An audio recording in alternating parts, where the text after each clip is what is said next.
We're in. Yeah, you. Hello, everybody. There I am. You missed me yelling that I needed a haircut because my audio was off. But yeah, we're here. We're live. We're on the internet. All right. For the first time in a while. Yep. Took a bit of a break. For reasons pretty much everyone is aware of. Sony delayed this event that we're going to be watching. Again, for reasons that are understandable. Didn't really make sense to be celebrating too much. Bye! All right. Get that over there. But yeah, we were scheduled. We're doing it today. We're in the pre-show right now. So it's going to be at 4 o'clock Eastern. Yep, 4 o'clock Eastern, 1 o'clock Pacific. Where you weird folks are. Yep. Brennan, do you have a real grade behind you on the shelves? I believe he does. There's several. The only real grade, there. the only real grade that I built was the Wing Gundam down here, which I'm blocking. I was talking about the box behind you. Oh, yeah, which is actually from the Wing Gundam. Okay. We're talking about video games today. We're not talking about mod. I was just like, when did you get that? This is the pre-show. Yeah, right? Fast and loose.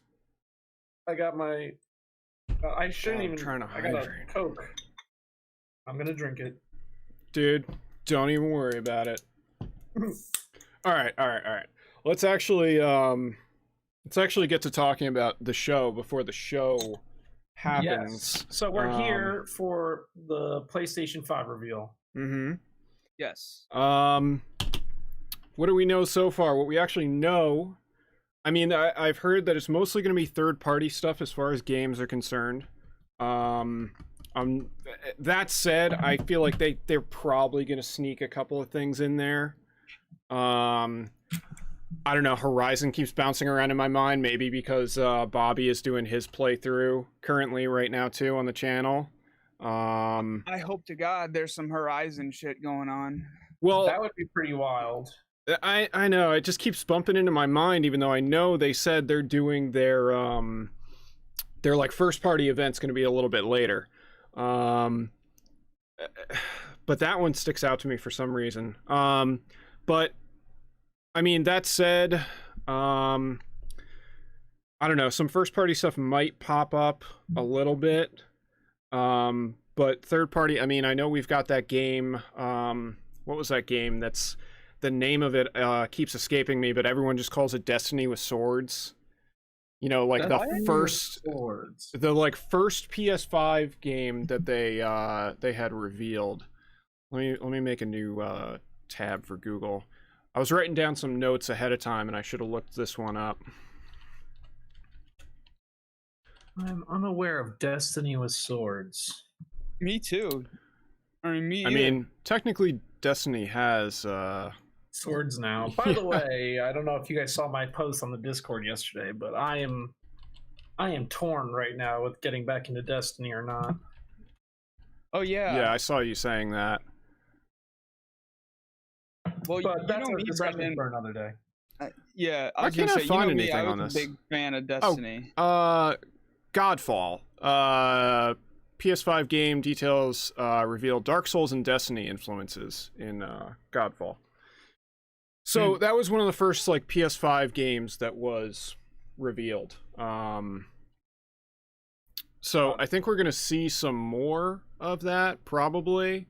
But I mean, when you think of Sony's, you know, main library and stuff, you think of their first party stuff first. So frankly, I'm a little unsure of what to expect when it comes to games and what we're going to see for games. Yeah, I mean, I'm drawing a big blank here on third party Sony titles. Well, I mean, that part of that is because it seems like every time Sony has a good third-party exclusive come out and does well, they immediately are like, that studio's first party now, that's ours, you know? Yeah. Like, again, I go back to Horizon with Guerrilla. They were making Killzone exclusive for Sony for years. And then it was like, as soon as Horizon came out and that was such a big success, that's when it felt like they were really like, yeah, you're definitely a first party studio now. Yeah, but then didn't Horizon get announced for PC and everybody start freaking out about that? Yeah, of course, they're always going to freak out about that, but I mean, I don't see a big deal with that. It's still like technically a Sony first party studio. Doesn't mean they can't work stuff out and multi-platform some stuff. Yeah.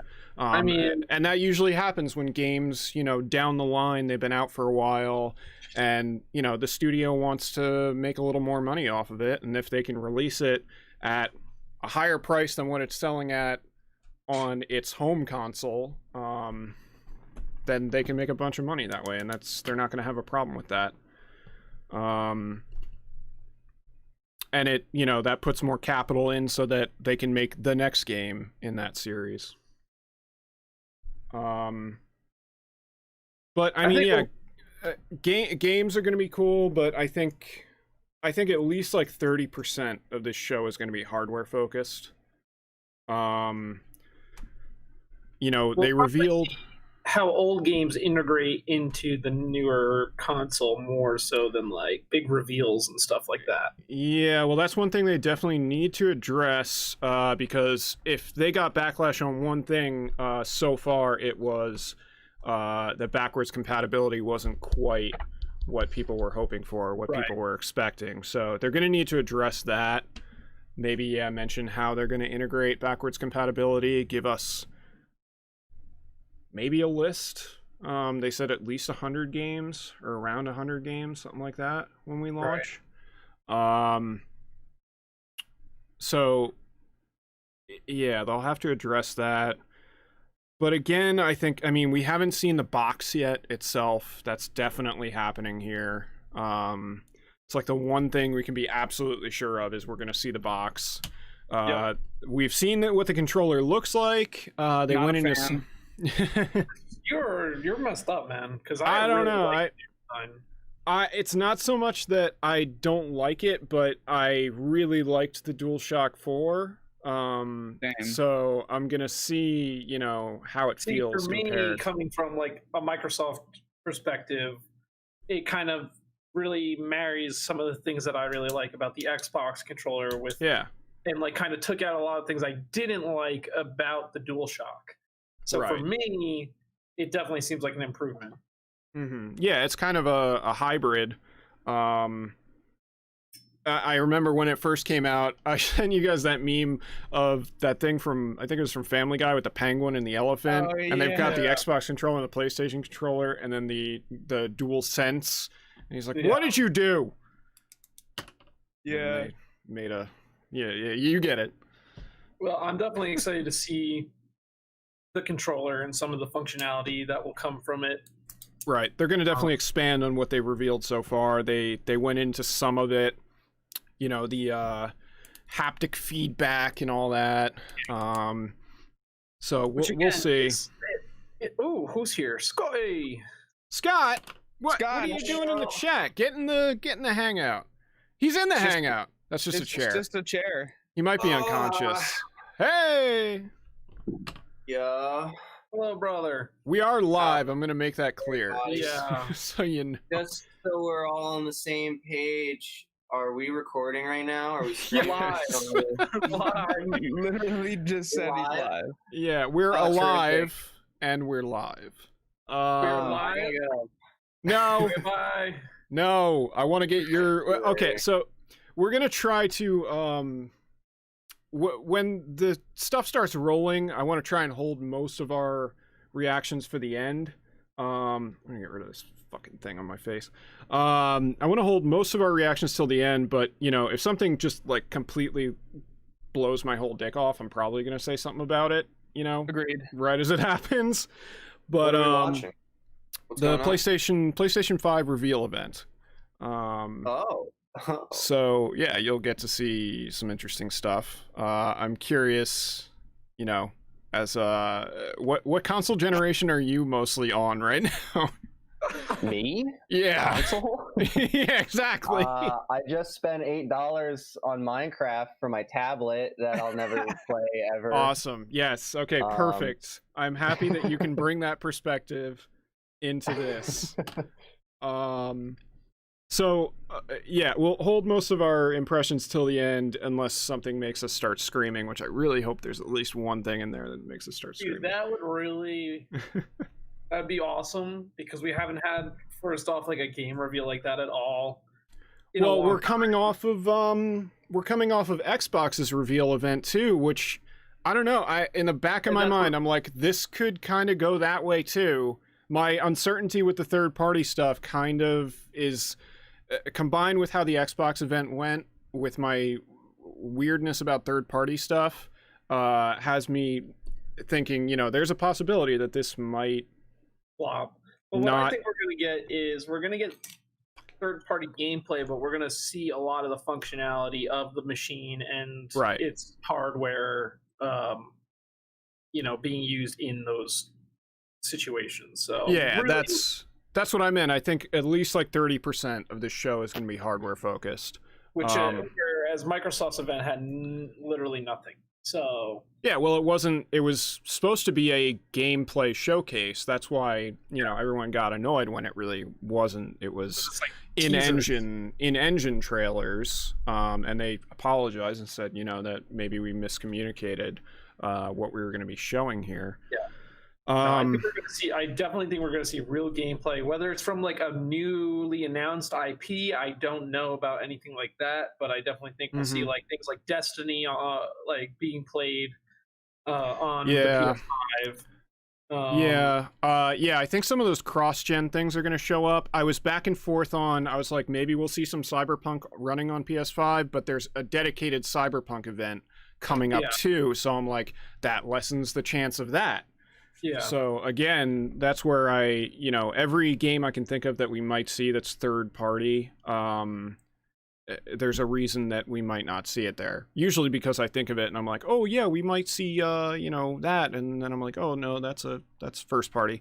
I was like, Naughty Dog is a 2-team studio. So one team has been working on The Last of Us Part 2. What's the other team working on? Well, we're probably not going to see that here, because they're going to do that at their first party event. Yeah. Definitely. So. We'll see. We'll probably see more Last of Us 2. I don't know unless. Yeah, we won't. Unless they're already doing like the remastered version is in the works, but it would be they won't do that until the current gen version releases, because that'll cut into sales. If there's going to be a PS5 version, even though everyone knows there's going to be a PS5 version, they're going to remaster it. But yeah, so what? Where are we at? A lot of people are saying GTA. Yeah. Yeah, I saw that. Yeah. Oh boy. What do you guys think of that? Are you monitoring the stream right now, Greg? I'm looking at the restream chat. Hold on. Because it looks like our bitrate is dying for some reason. Yeah. Oh, yeah, YouTube is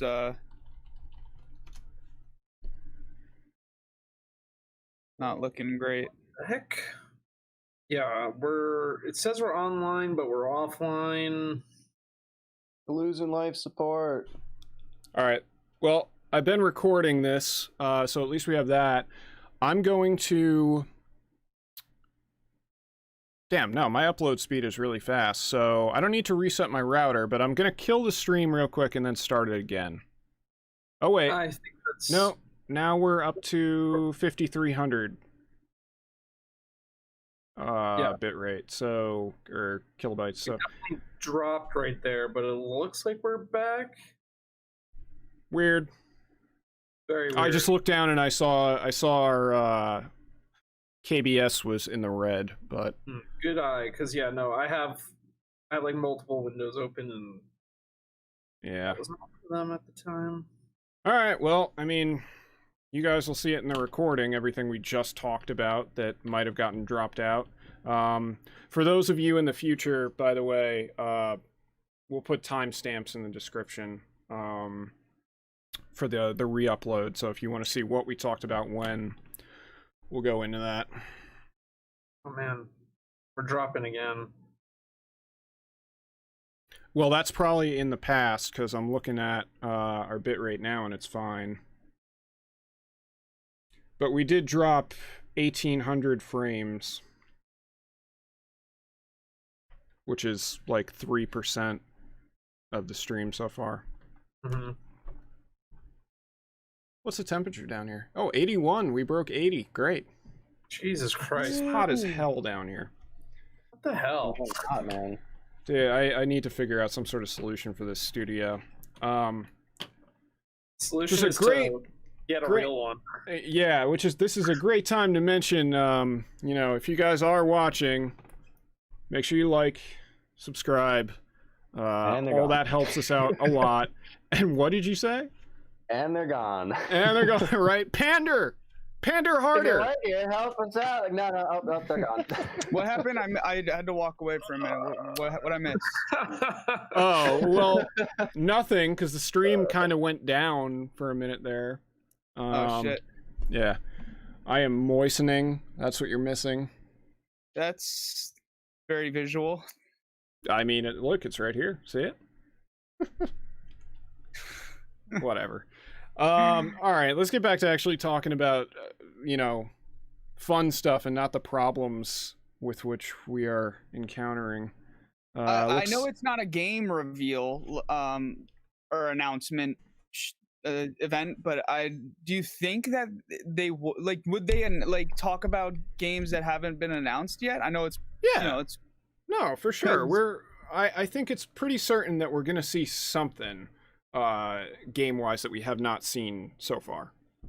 Well, that being said, I've hoped to God they say some shit about Horizon, because there wasn't an official announcement about the trilogy, but I read an article that it wasn't treated as like a leak or anything. It was like, yeah, I spoke to somebody with Gorilla, and they just flat out told me, you know? Right. Well, yeah, I mean, that might have been part of what we were saying when we were dropping frames for whatever reason. But yeah, they have said that this is mostly going to be third-party stuff because they have a first-party event that's coming up for their first-party studio stuff. So, you know, Naughty Dog, Gorilla, Insomniac, Sucker Punch, all their... Wait, is Sucker Punch? Yeah, Sucker Punch is first party. Yeah, all their first party stuff. You know, I don't know if all those studios have projects in the works yet, because some of them are two-team studios. Some of them are have recent projects out. Some of them might be remastering stuff or, you know, porting stuff over to PS5 too. Spider-Man, for example, we might see a PS5 version. I mean, hell, they did that tech demo with the PS5 SSD and stuff with Spider-Man a while back. That you know, leads me to believe too we might see the Unreal guys will probably be there again after they kind of centered their Unreal Engine 5 tech demo on the PS5 and its hard drive and stuff. At least that's what they made it sound like in the post-release stuff after that tech demo went live and discussed some of what they were thinking with that.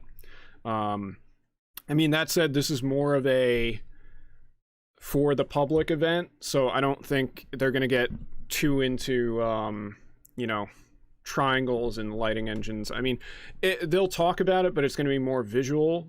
Like Cerny's not going to get as cerebral as he got at the, what was it, CES or GDC, when they first revealed the specs on the PS5, and he just went into, you know, everything. I think way less people at this event are going to know what like an M2 SSD is than knew that were watching, you know, those events. or at least, those people probably got their information disseminated through another source that kind of translated from Cerny's nerd talk into real human speak. Where are we at? Stay tuned. Stay tuned. 57. Yep, 3 minutes out.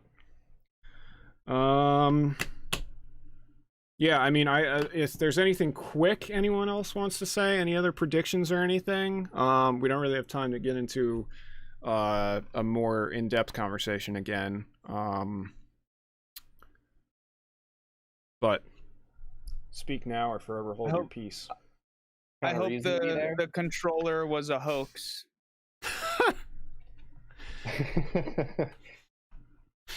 I'm excited. I don't know. Odds aren't on your side there, Bob. I just want to see I want to see real, tangible next gen goodness. That's what I want to see. Yep, that's what we're all here for.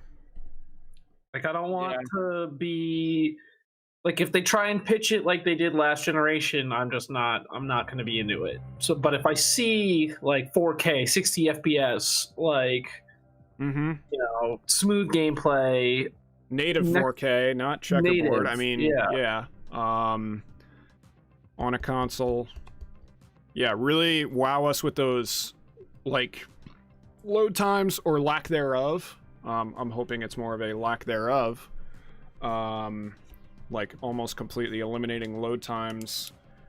Like we were saying during our reactions to the Unreal 5 demo and stuff, like this next gen is going to be a lot more about, those speeds on the drives and stuff, and giving people things they didn't necessarily know they were the best thing they could want, like I don't want to imagine how much time I've spent in loading screens over the course of my life. I might have said that during our tech demo response, but it's like, they're like, you spend almost half your life asleep, and I'm like, well, I spend probably a quarter of it in loading screens too, so yeah. I'm only living a quarter of my life. I either got to stop sleeping or you got to get rid of those loading screens, man. Let me live my life. Having a smoother, continuing progression through a game could make things like way more cinematic, way more immersive. So yeah, I'm excited to see how game developers definitely approach that with some of this stuff. Yeah, I mean, I think the learning curve for developers gets shorter every generation lately too, because like they're basically just iterating proprietary PCs. Yeah, I mean, we're just basically getting a more advanced version of previous generations of graphics cards and processors. Sony isn't doing their like proprietary cell processor again, after they did that in the PS3, which screwed everything up. So yeah, I mean, it should. The architecture for these consoles is definitely going to get increasingly more interesting. I think this is the first time last gen kind of did it, but I think this generation is really expanding their hardware and the architecture of their hardware to be really encompassing and high performance. So yeah, I mean, what we've seen so far, the storage speed solutions, the storage expansion solutions on Xbox side, like those have been really interesting and innovative to see those. Yeah, so show us that shit. Show us what that actually means. Are we starting? Any minute now. Oh, we're at 4:01. That's probably why they put up stay tuned. Maybe even Sony has technical difficulties sometimes. That's not a good sign. No, we're fine.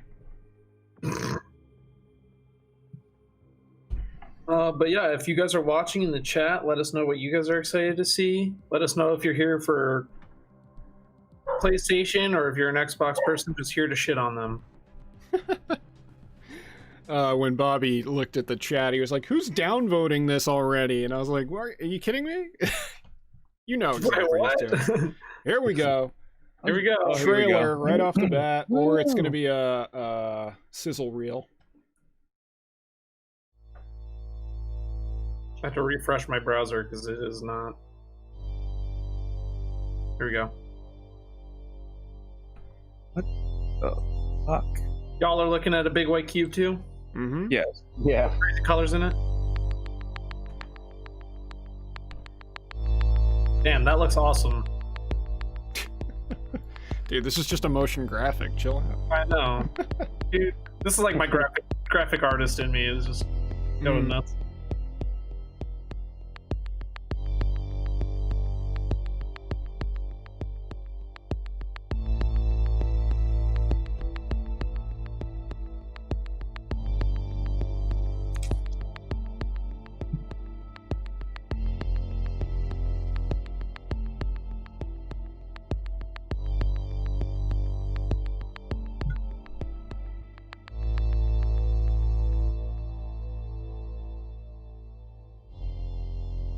I feel like I'm in Blade Runner. The classic. Great. There we go. Different choices. How we might have ended up. No. I like the hand we've been dealt.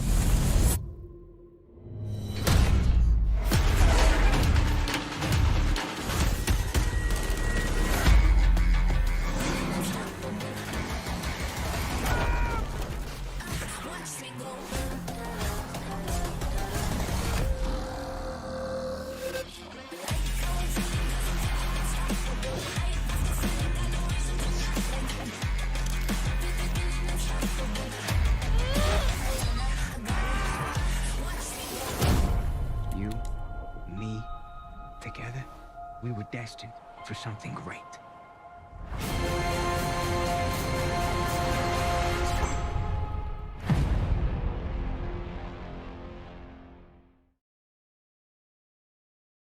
Why did I move here?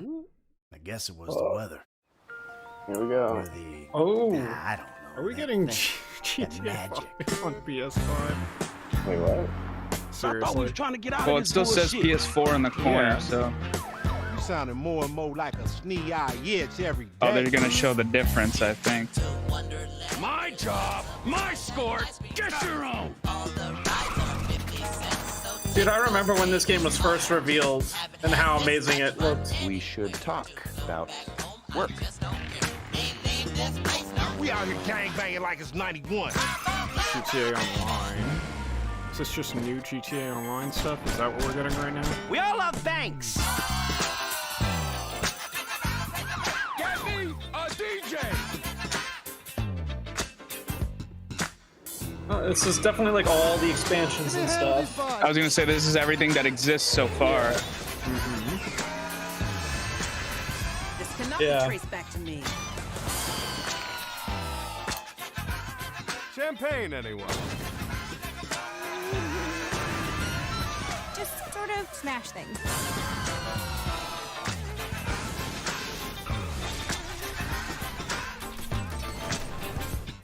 So now what?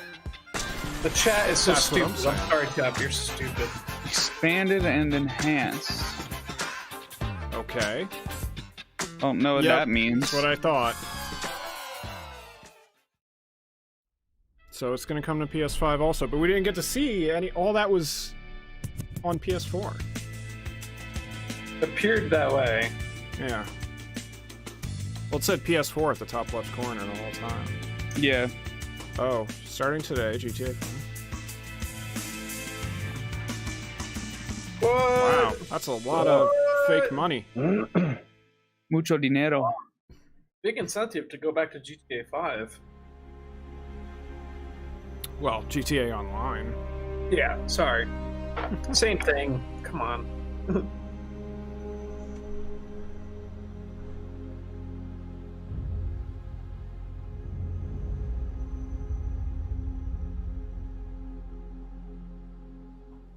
It was great to kick today off with a look back at just some of the seminal moments of the last 25 years. And what better way to bridge our past and our future than with a game that's graced every PlayStation console, Grand Theft Auto.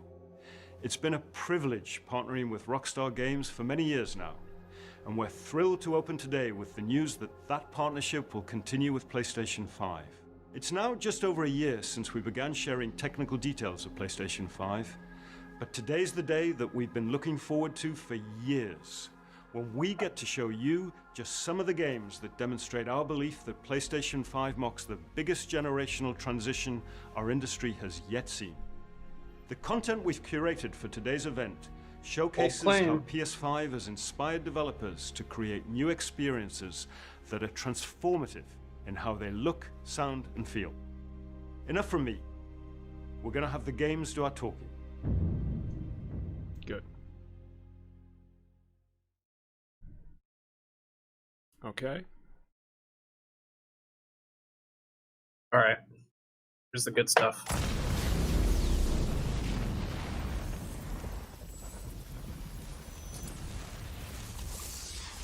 A hero's just someone who doesn't give up. Your dad said that. Spider-Man. He was right. Mm-hmm. Miles Morales, too. Now it's your turn. Oh, you're right. Go be a hero, Miles. Nice. Okay. Dude. Let's do this.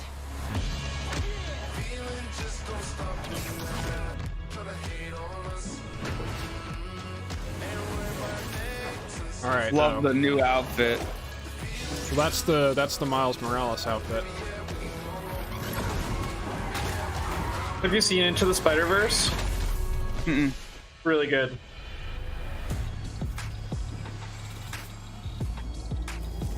Dude, very cool. Sequel or? It's gotta be a sequel. I think it's. It doesn't. I don't think it's a full-fledged game though. Yeah, that was pretty fast. I think it's almost like Uncharted had Uncharted 4 and then Uncharted 皆さんに僕らが作 Lost っている新しいグランツーリスモの情報をシェアできるということですごく興奮しています。今回のグランツーリスモはおそらくこれまでのねグランツーリスモのファンの方がプレイしたら本当に嬉しいんじゃないかなっていうキャンペーンモードを中心にしたグランツーリスモになっていると思います。ぜひ楽しみにしていてください。You gonna show something? Yeah. Yeah, let's see this. This is gonna look amazing. Yeah. Turismo, man. Dude, look at the lighting. Holy cow. Oh. Dude, the interiors. Amazing. Ooh. Oh, man. The reflections, dude. Yeah. Is this the generation of reflections or what? Oh yeah, real-time reflections. The rear view mirror. Yeah. It's one thing racing games have always kind of like found, you know, workarounds for. Yeah. I think we'll finally get a real rear view mirror. GT7. Oof. Oh. I thought that was going to be it. We're going to actually see. Ooh. Oh, those interiors, man. Yeah, that looks nice. That's amazing. Dude.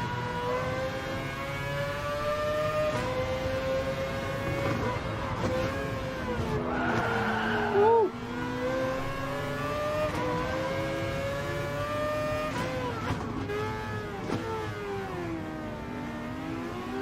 The sounds, too. Yeah. So good. Yeah.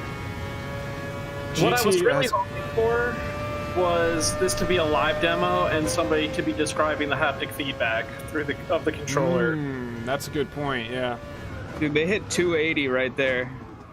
Oh yeah, dude. Oh, that's kilometers. Yeah, bro, come on. That's pretty fucking fast. Well, this ain't America.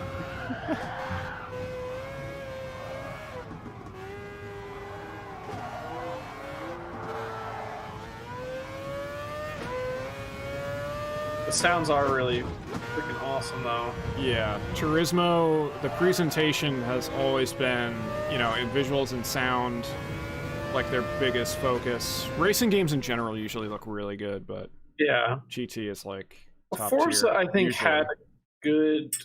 I think Forza over the years has kind of fallen in terms of visual fidelity. Well, they were one of the best. They are one of the best games. You can't like, really put Forza games. Horizon against. No, the regular Forza. I forget the Forza 4. Yes. Because one's open world. Yeah, there you go, Bobby. Oh, dude! No way. It appears that the dimensions are collapsing on one another. If we cannot get to... Right, the ship. I mean, we can't be that far. I have it in my sight. They have found us. Oh my god, I'm so stoked now. I don't even care if they don't show any Horizon Zero Dawn shit, but it's just fucking this is my childhood. Oh, here we go, gameplay. Nice. Oh, that looks so satisfying. Holy crap! Oh, man. This is them playing with the load times. Yeah, absolutely. Oh shit. Like, yeah, it's just loading completely different levels really fast. That's awesome. You can see the load happening too. Yeah, but I mean, it's super fast. It's still fast, but you see it, which is really cool. Beats me.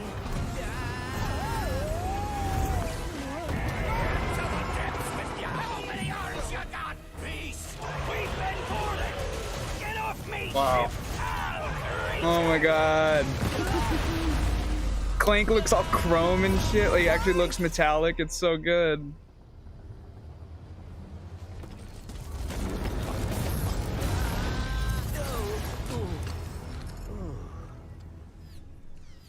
Ratchet.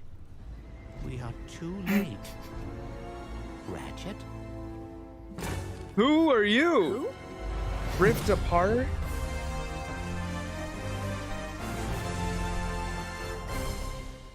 Oh my god. Oh man, I'm so down for Lady Ratchet.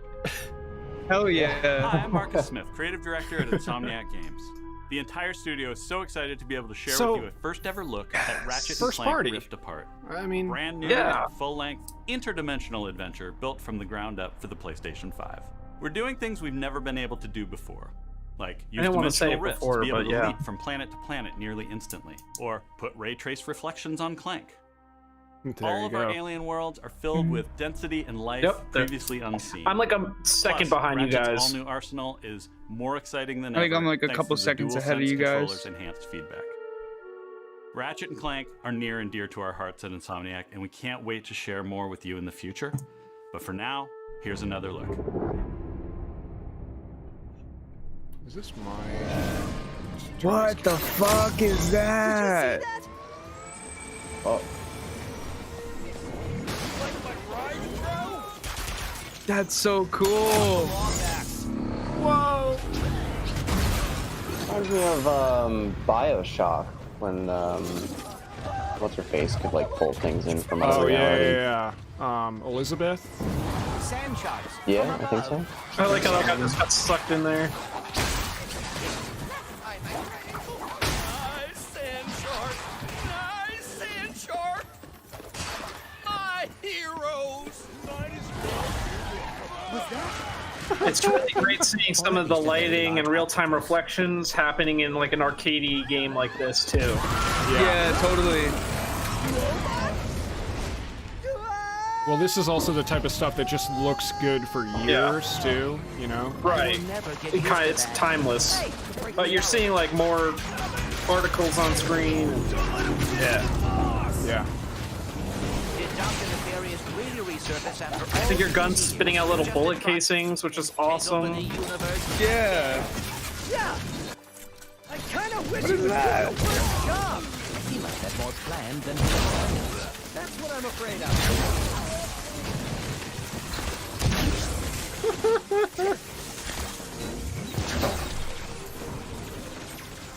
What is that? What's that? Oh, damn.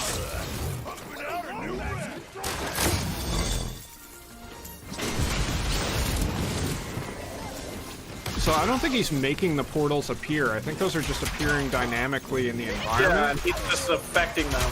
Yeah. It might be a gadget that he has, and no, because I think the portals are just like opening randomly. Like you have the purple ones and the yellow ones.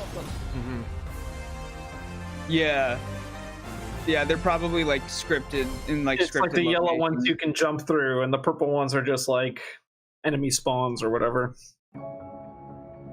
But still, very cool. Absolutely, Yeah, I'm so stoked about that. Yeah, a lot of people are probably going to be very excited for that. Dude, that's my childhood right there. Yeah. Square Enix. Yeah, you're like a few seconds ahead of us. Yeah, I can see it now. God, Bobby. He's always a few seconds ahead. Aren't you on AOL dial-up, bro? He's still using those like get 1,000 minutes free dial-up internet discs. Yeah, dude. What is going on here? Yeah, what is this? Square Enix. Is this I don't want to say it. Nope. Not what I was thinking. Whoa! Wow, yeah. What? I'm very intrigued though. This looks like Shadow of the Colossus. I think this is a new IP. Yep, definitely a new IP. Project F. Dragons. Shut up, Bobby. Sorry. I'm sorry. That looked awesome. Holy crap. Spoiler of dragons. Yeah, he's like dragons, and I'm looking at a black screen. That dragon looks sick, though. Yeah. It's a good dragon. Solid dragon. Solid dragon. 8.5 out of 10 dragon. Liquid dragon, solid dragon. Liquid dragon, solid dragon. Big boss dragon, ocelot dragon. Alright, shut up. Sorry.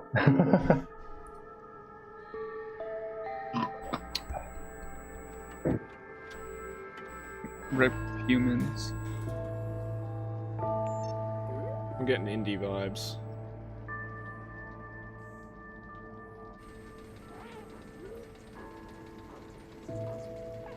Key cat. This reminds me of that Neil Blomkamp short thing that he did. Tell me you're the cat. Shut up, Bobby. No way. I think he might be right. That would be so cool. It's got a backpack or something. Oh, you're definitely the cat. Cat Simulator. Cat Simulator 2.0. This is the sequel to Catastrophe, that game where you knock shit off counters as a cat. Oh, great game. It's untitled cat game. This is awesome. I love the aesthetic, the future, like that dystopian future is classic and beautiful, and I love it. Oh my! Well, the contrast. The most adorable freaking cat in the world. Stray. Oh my god. The contrast of like everything else being inorganic and you being like the only organic thing around as the cat is interesting. Very cool. Who? No studio. B12 was the one that I caught. It said Annapurna. Annapurna, yeah. Oh yeah.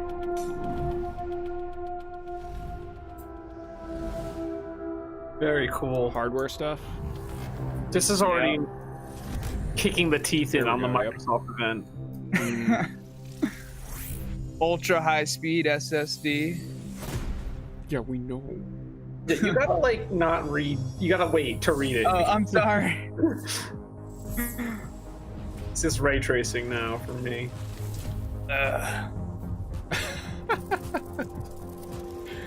Here we go. The haptic feedback.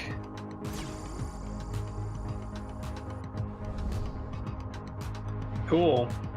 USB-C.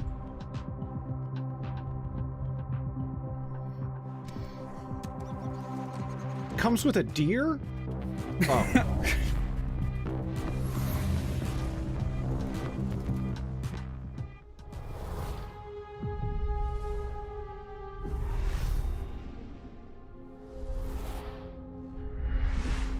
Making and games Microsoft used just be does about not know these how constant to trade-offs market. between the artistic vision and technical limitations. With PS5, we're not going to be burdened. Yeah, we'll like talk that. about We're that going to be at the able to end, for realize our artistic vision a lot better. It's got a ton of horsepower, which is very easy to unlock, and it's a machine that's really easy to develop on. The PS5 will present a paradigm shift as to what players will come to expect from gaming. Will let us tell stories, make worlds, create gameplay that I think will truly captivate the player and really surprise quite a few people.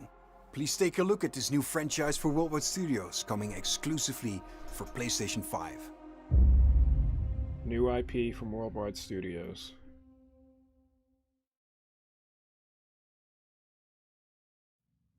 Yeah, this is like all first party. I thought it was supposed to be like barely any. No, I had a feeling they were going to come out strong. Over and over, I relive my first moments on this alien planet. Space!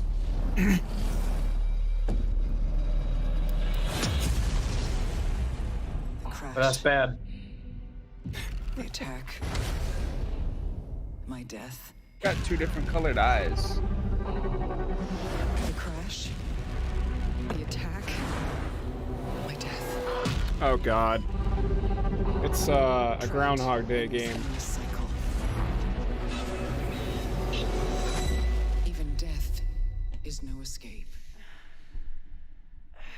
Survival horror. This almost looks like it's running on the Horizon engine. Seems somehow different.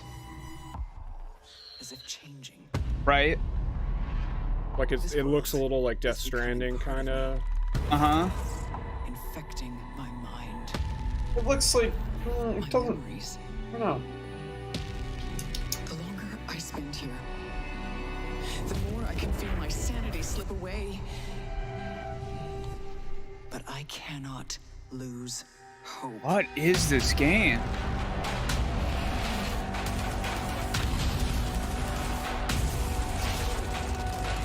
My only choice is to keep fighting. To keep looking for answers. Whoa, weird My first only person hope second. is to break the cycle. I saw that. Before the cycle breaks me. Returnal? That has me very interested. Yeah. Story intrigues me. Gameplay looks like it might be a little shallow, but only time will tell on The that. action gameplay, but then the first person sequences looked interesting though. Yeah, But that also Greg, could you have just said been survival horror, and that was kind of like that got my hopes up for that, but Shooty survival horror space game. Survival, yeah. What did I say? Was that Sumo? Yep. What? Tony the Tiger? That's what I was thinking. Is it a mascot? It's a mascot. No. No, never mind. Oh no. Oh, Little wait. Big Planet. Damn it, Bobby. Sackboy.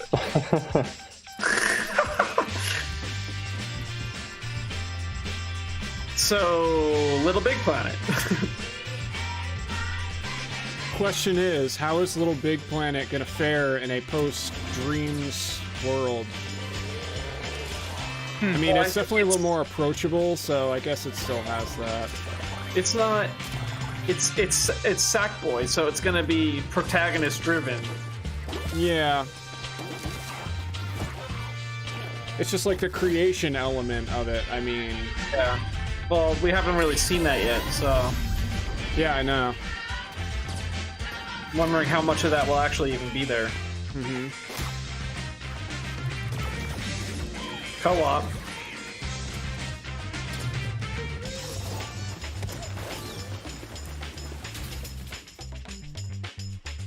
Hey, what's up? Looks like a Ninja Turtle.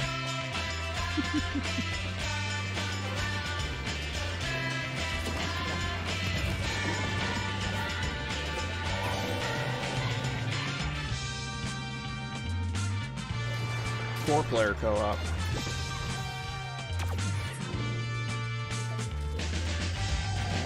Yeah, it's very like party game vibes.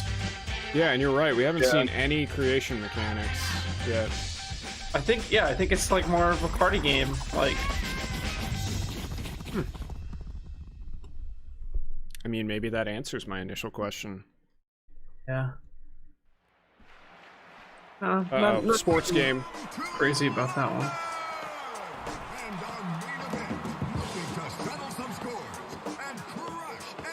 I don't know what the hell this is, but I love it already. The last game reminded me of Fusion Frenzy, and this is like the Little Big Planet one. And this reminds me of Fusion Frenzy even more. American Ninja Warrior? Rocket League. It's Rocket League, okay. Is it though? It is Rocket League. It's totally got Rocket League vibes. Nah, yeah, sure, but no, it's not Rocket League because it's totally Destruction Derby-esque. It might be from. Did we see a studio? Maybe that's their new thing.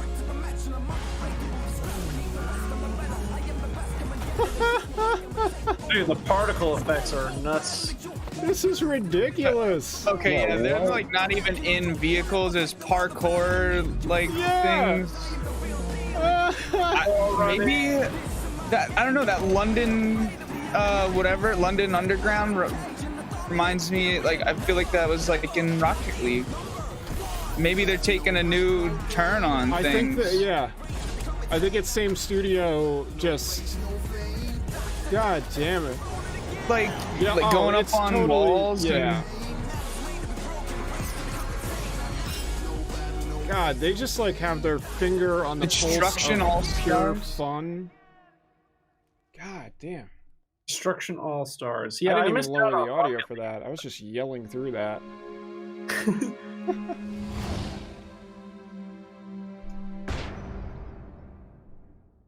That was cool. Whatever that was cool. Hello everyone, my name is Josh Greer, and this is my brother Mike. We're from Ember Lab, a small team with a background in film and animation. And we're very excited today to share with you the first look at our new game. It's a story full of adventure and charm that has themes in personal growth and redemption. So please enjoy.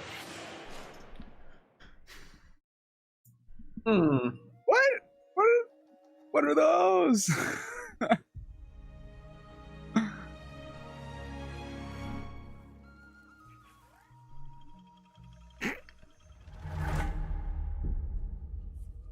I know you are kind. You sense the power that flows through this land. Pixar vibes. You do Yeah. not fully understand it.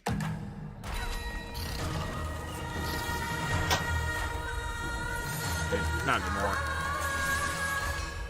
Driven by the belief that you can help these troubled spirits.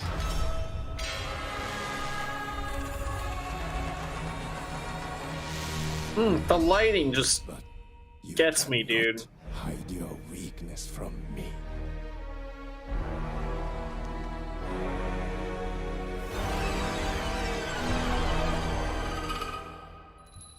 You have no power here, Kenna. Oh my god.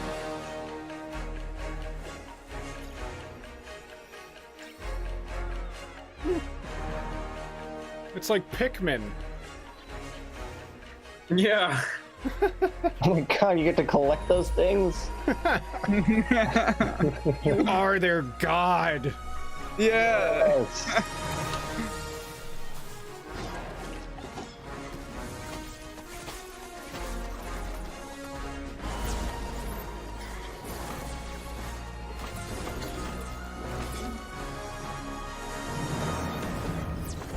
Holy shit. Got the female protagonist thing going on here. Just brought more respect to life, girl. Yeah, she definitely just unlocked that area of the map. Yeah, right. It's That was cool too. I liked that.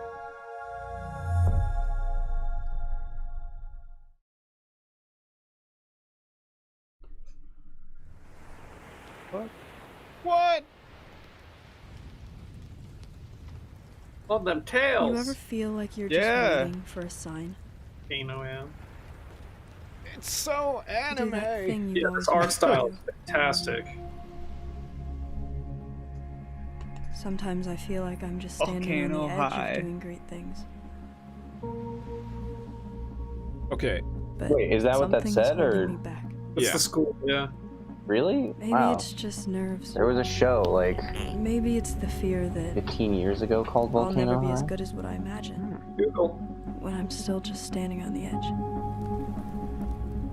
But if we've got nothing else to lose, they're like dinosaurs. Yeah, they're definitely dinosaurs. One of them has like angel wings, though. They're Neopets. They're Neopets. Neopets. Forgot about those stupid things. Yeah. What is this? This music is amazing. Goodbye, Volcano High.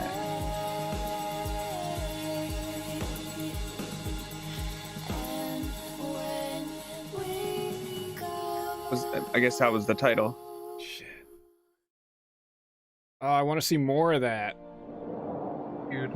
I want to know if it's like, you know, just like all cutscenes, like almost like a, you know, Walking Dead or Quantic Dream kind of game, and I'm here to share or if there's with actual you like a game that I've been dying to make. I think it'd probably be like Quantic Dream or Telltale. Yeah. Failure is devastatingly hilarious, and the memories should last you a lifetime. Take a look.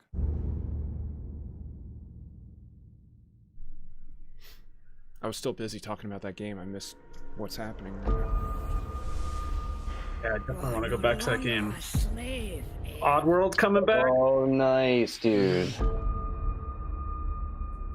They believed, trusted, followed, and it led them here. You may have escaped with the murderous blades, for the fate of your entire people is up to you.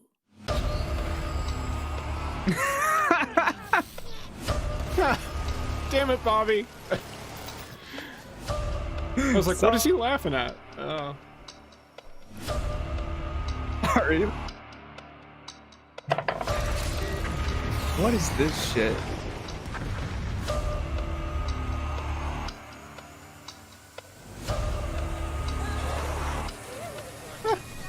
Is it like a side? It's like a side scroller. Yeah.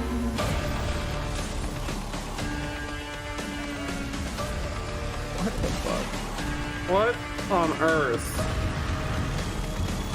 What on earth?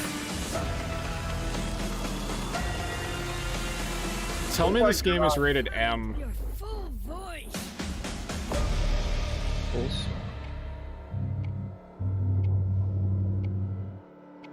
Kind of hoping for an M rating on that game, like just the weirdness that I saw. Holy shit! Shinji Mikami. 我々の考える東京のビジュアルを実現できました。今までに見たことのない東京の魅力を見て、聞いて、感じることができます。これからお見せするのは Now I really wish Colin was watching. Me too. He'd be losing his shit right now. 動画です。スーパーナチュラルでミステリアスな東京、そこに潜む驚異と美しさを感じ取っていただけると思います。Dude, I can't wait for this. New Shinji Mikami IP, new game. It's not Evil Within, I don't think. It's Ghostwire or Resident Evil. Oh, no. I think you're, yeah. He said Ghostwire. Yeah.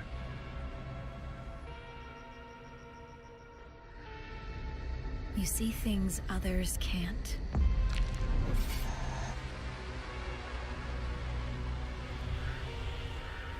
Hear threats others don't. Cool. Ah! Fight when others won't. Slenderman? Literally. Mm-hmm. It's up to you to save Tokyo. What the fuck? I was not expecting the first person perspective. Yeah, me either.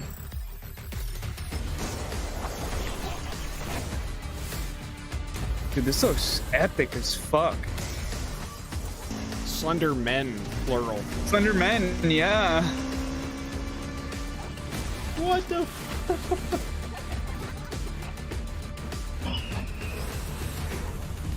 Slender men seem to be like one of the most common enemies. Yeah, and headless schoolgirls. Yeah, that too. God. Tokyo. Oh, that thing's weird.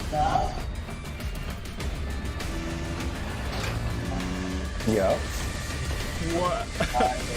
hang on, guys. I'm gonna have to jump off for a little bit. I'll try to hop back on before the end. Okay.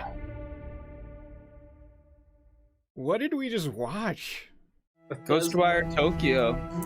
Right, okay, thanks for clarifying that. I'd never heard of Ghostwire. It's new. Oh, well you guys were referring to it before, like you had heard about it. No, he just mentioned it and I didn't hear him mention it, and then when Greg said it I was like, oh yeah, he said that. Oh, what is this?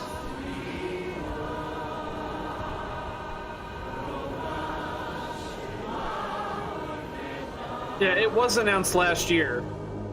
Ah, okay. That's why I recognized it. Mm-hmm.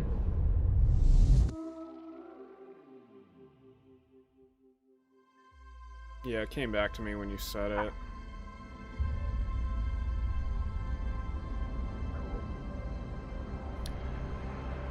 Go space?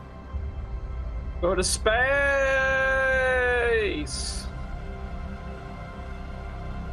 This looks like Journey. You know, I was thinking yeah. that. I was thinking that and I didn't say it, and then you said it.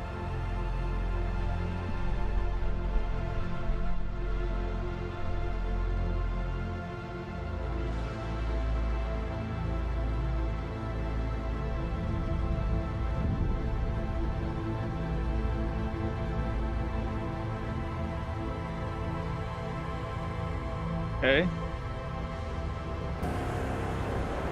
Look at the art style, dude. Gameplay? This is definitely gameplay. It looks like Flower now. Yeah. Are you a rocket? You are a rocket.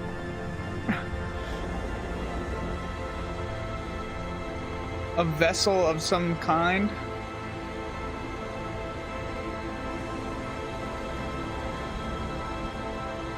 Jet. Oh. It's Cowboy Bebop. Holiday. Interesting. The ambiguity of it all makes it kind of hard to... It's sword and sorcery. That VR game? Yeah, I think... Oh, I think this is Godfall. No, Gearbox. Wait, no, yeah. Gearbox is publishing it.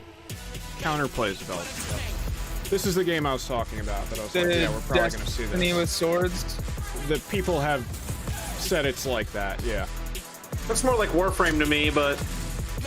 Well, it's the progression mechanics and, you know, RPG, armor, loot base, blah, blah, blah, blah, blah, blah, blah, blah.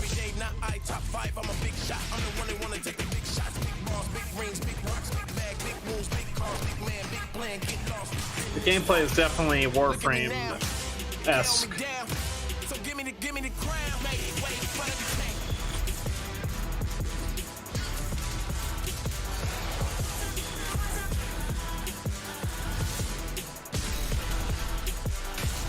The armor, though, is very Destiny-esque.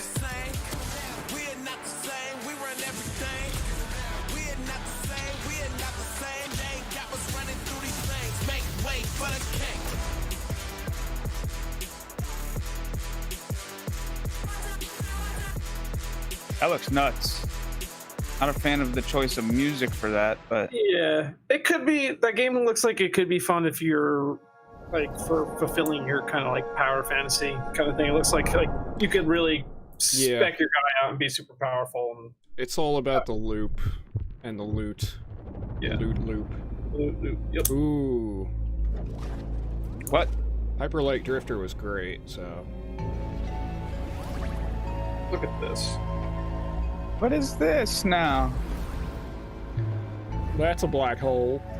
Yeah, that was definitely a black hole. That looks sick.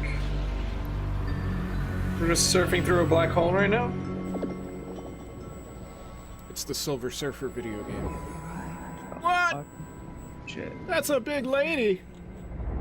That's a huge bitch! Like Evangelion. Oh my god.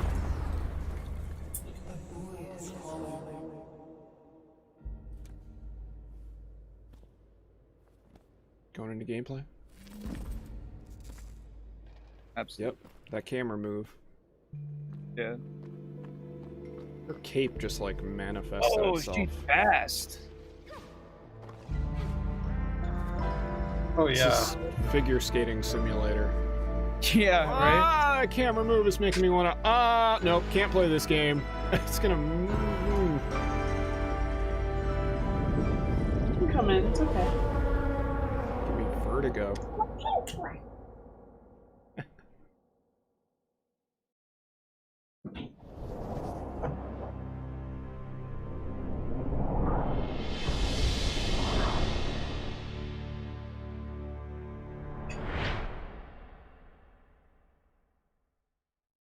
I bet you they show another video game. Hitman? Yeah, definitely Hitman. My first thoughts exactly. As soon as you saw the suit. Yeah. It was always gonna end like this. All your hard work, all your sacrifice, only sped up the process. Peggy!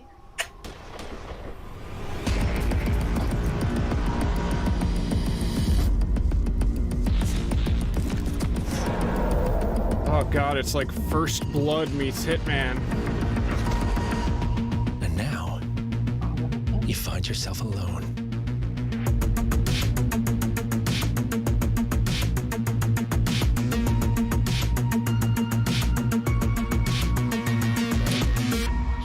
Only death awaits. There it is.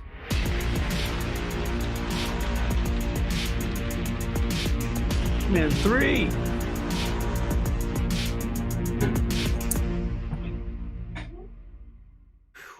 God, Hitman games always have such like... Quiet. Here from You're ahead of me! In Hitman 3, Agent 47 is back for his most intimate and professional contract in his entire career. This is also the dramatic conclusion for the World of Assassination trilogy. I'm so proud to be here to present a little glimpse of the gameplay where Agent 47 is on top of the world in Dubai. Enjoy. Dubai, dude! Money in Dubai! All my money's in Dubai! Gonna steal our money! Our top shelf money! Oh, that looks so cool! Yeah, smoke that joint. Do you have hair now? What? One of our key new mechanics. Toupee. No, definitely not.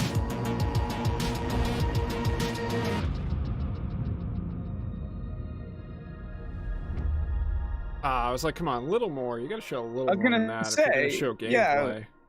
Might as well have shown that in the first part. Yeah.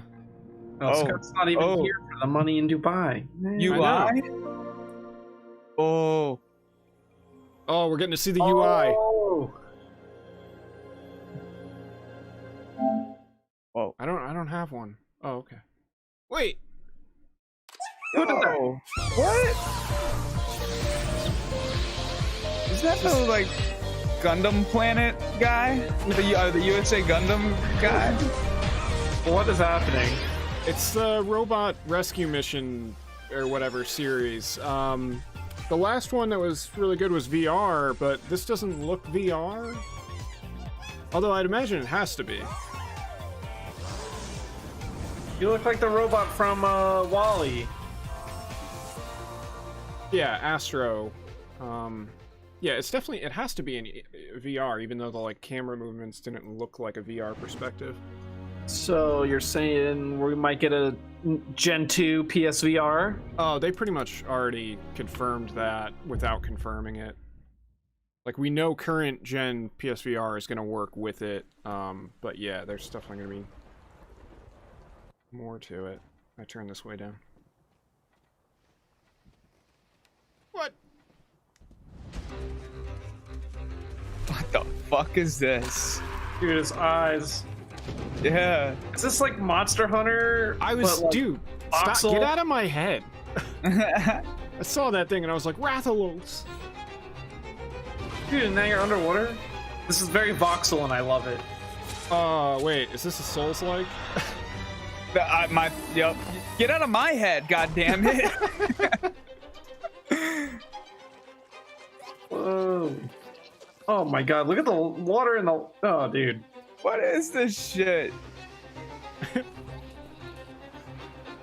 Sand penguins. He's got a gun. A fat bear. Yeah. Fire sword. Cool, man. Really diverse range of environments and... Yeah. What? What is this game? Rubber duck. Yeah, when he pokes it. Yeah. This is awesome. This is so cool. Oh.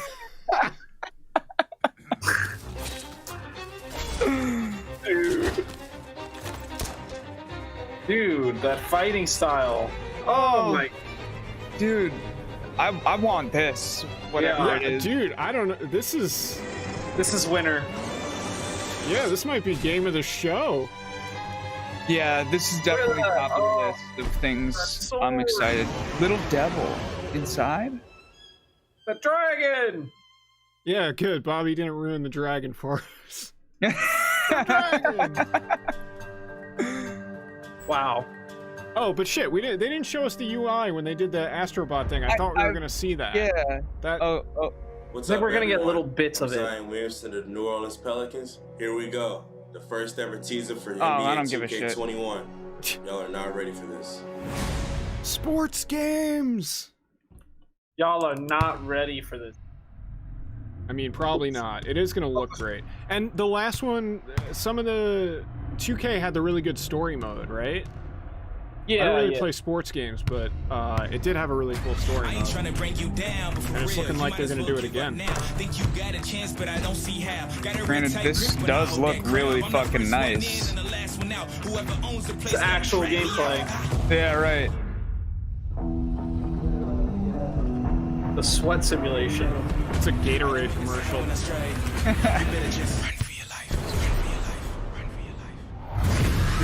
is pre-alpha.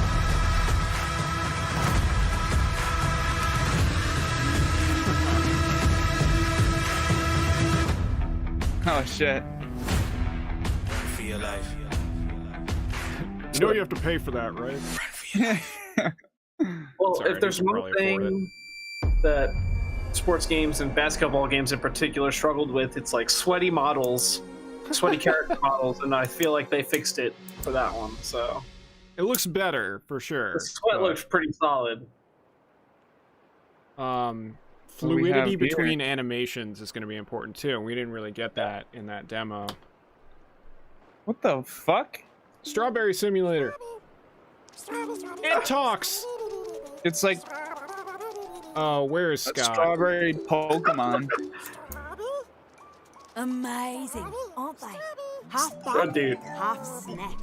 This looks like a very PS2 fucking game. Unique to this island. Oh, It's got googly eyes. Beautiful seed pattern. She ate it. What is happening? And it's tasty. I don't think I took any acid today. Island or She just grows strawberry Yes. Oh, it's from the creators of Octodad. All right, yeah. Now it makes sense to the ridiculousness. Yep. Are those ribs? Are those baby back ribs? Those are cheeseburger bugs. That's a donut. There's a fucking sub fucking like a hero centipede. Crab. Is this like the sequel to that like dirty movie about food? Are they singing about bug snacks? They were singing bug snacks. Invitation is open. Come join me on the island of bug snacks. Liz! Hey, I was trying to carry a lamp with my weenie hands, but I dropped it, and, Oh, who is that voice actor? Oh, again? Bug snacks. Bug snacks.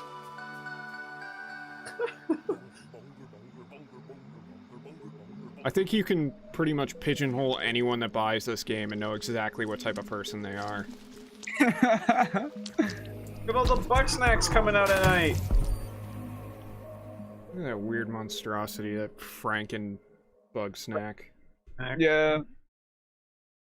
Bug snacks. Imagine they closed the show with that. Right? I would have. I don't know how I would have felt about that. I mean, yeah, I'm that's glad they a showed lot of confused emotions. Yeah. Dude, these are such great little intermissions. Yeah, totally. Like, feels like Adult Swim, but like more adult. This is like everything that Microsoft didn't do. Hi everyone, thank you for being with us today for this very special event. But before we get to the end of the show, I have something very near and dear to me. Okay. Oh boy. Oh god, what is it? Oh god. Don't keep me in suspense. No. Horizon. What is this?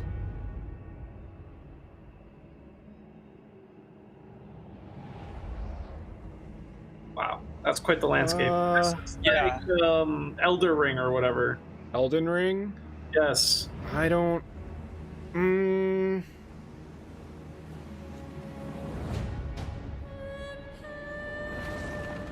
Oh yeah, you're right. I think so.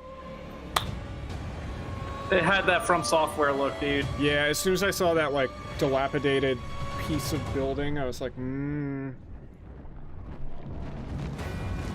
That though. Whoa. Oh, definitely. Oh my god.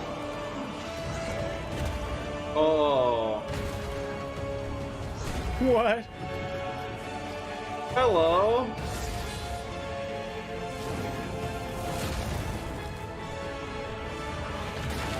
Holy shit.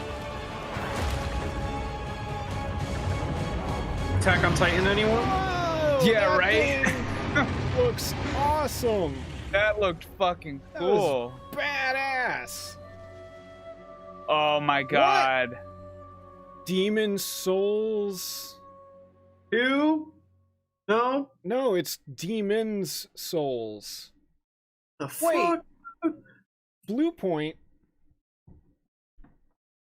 What the heck? They like totally is a basically next-gen remade first-person Demon shooter Souls. About rival assassins locked in a time loop. This is our unique. I didn't vision. play Demon Souls. I What started with Arcane is all Dark about. Souls, so I've never Freeform fucking. immersive gameplay. Whew, what? A surreal player-driven story smashed together. Want to Colin see played some Demon stylish action? Souls. Check this out. Dude, he's gonna be all over that shit.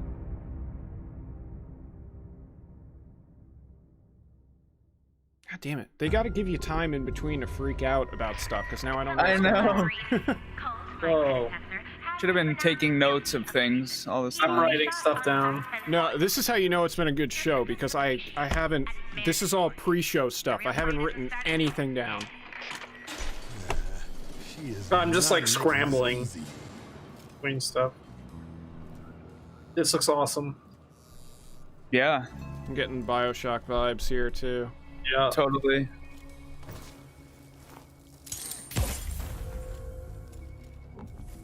This isn't. Well, you just dumped nails into that gun and. Oh my god. Yeah, like you figure it out. A little bit of like Dishonored in it too. Yeah, you got that stuff. Oh, is this Dishonored?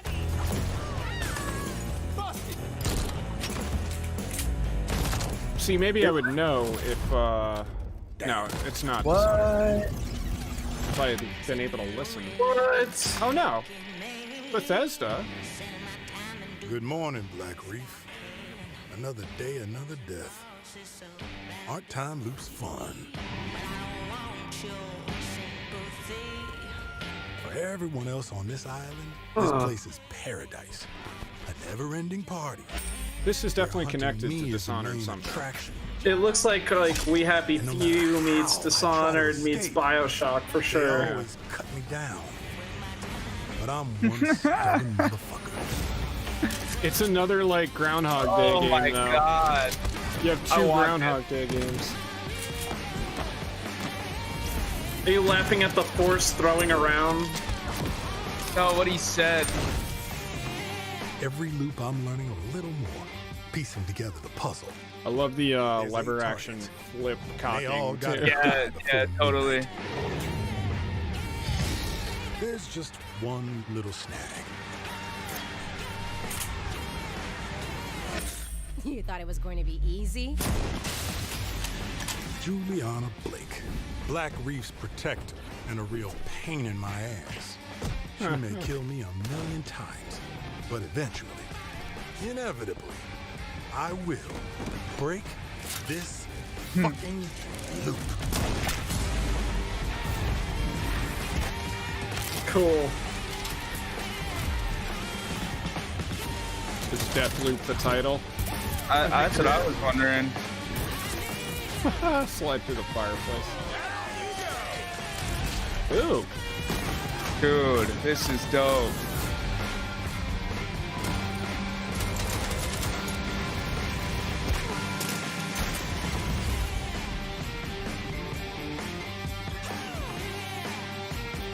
Deathloop.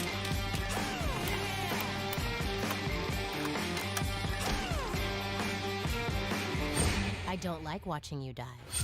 I like killing you. There's a difference. Oh, you get to play as her too. So yeah, I guess that was the title, Deathloop.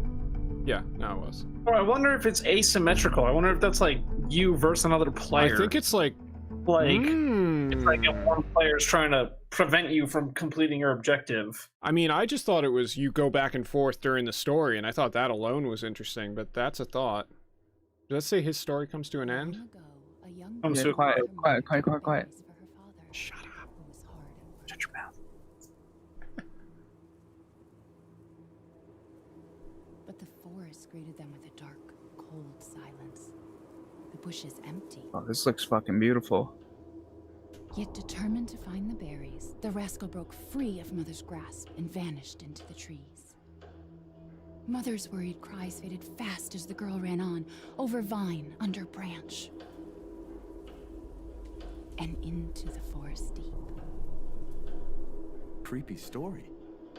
It's just a local tale. You're really into that stuff? Quit being so paranoid. Oh. No! Friendly! Friendly! Whoa. Who sent you? Holy shit. They're coming. Who is? Oh!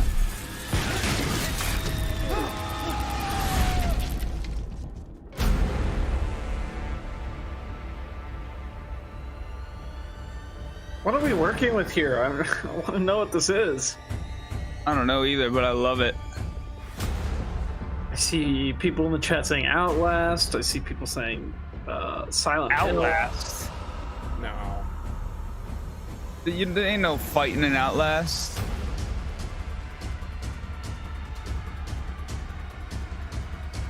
It's like Victorian era. Or vibes, at least.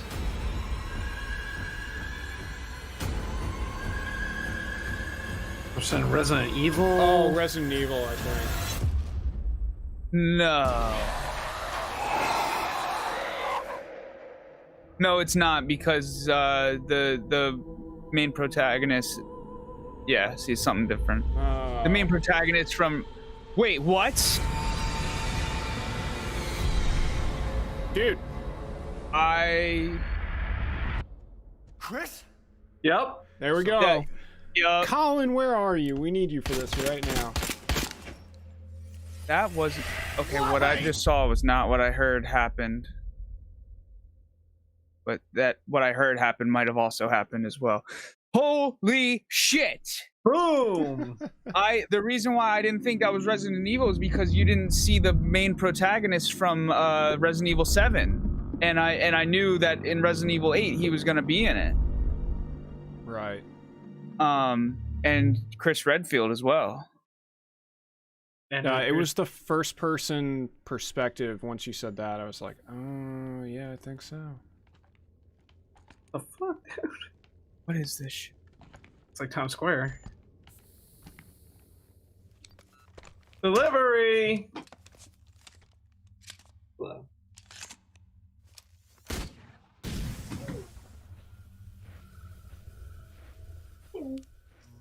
Yeah, this has Death Stranding vibes all over it. Fucking A. Yes?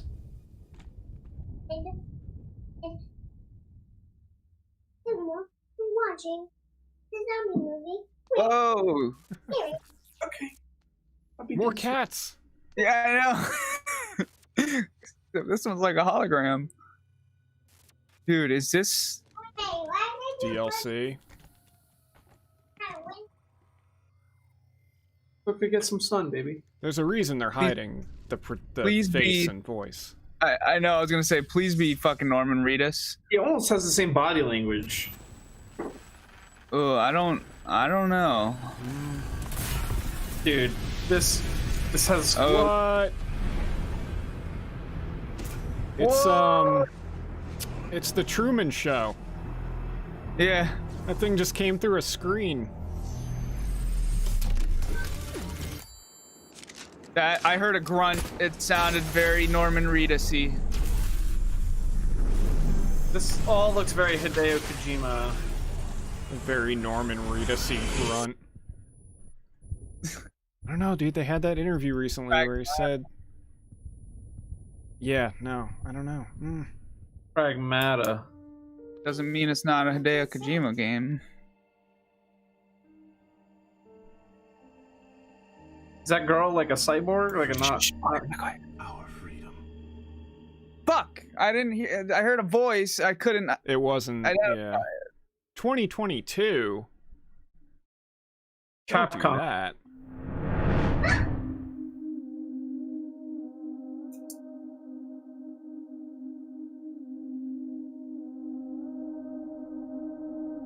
They're really leaning heavy into the the weird, the surreal, the techno horror, a lot of games sharing those kind of vibes. I really like the design of that suit that was in that trailer. Yeah, that was the first thing that made me think it was like a Death Stranding thing, because it just kind of gave me that. What is this shit?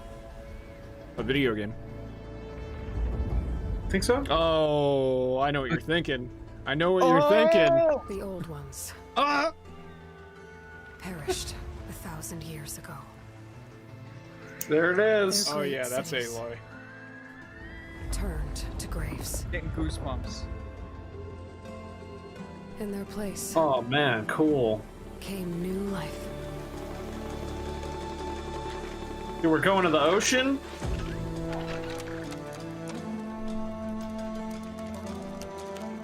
That's Aloy's voice. Yeah, no, for sure. Yes! This is Horizon. Yes! Oh, I'm so excited! Yes!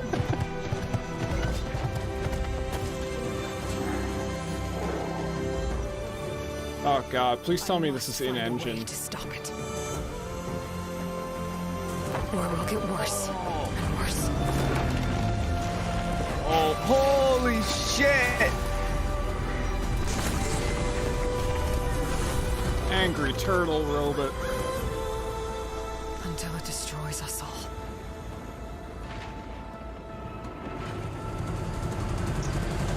Oh, dude. There's nothing I wouldn't do to save this world. No depth I won't explore. Yeah, please let all of this be in engine. For real. Oh, God.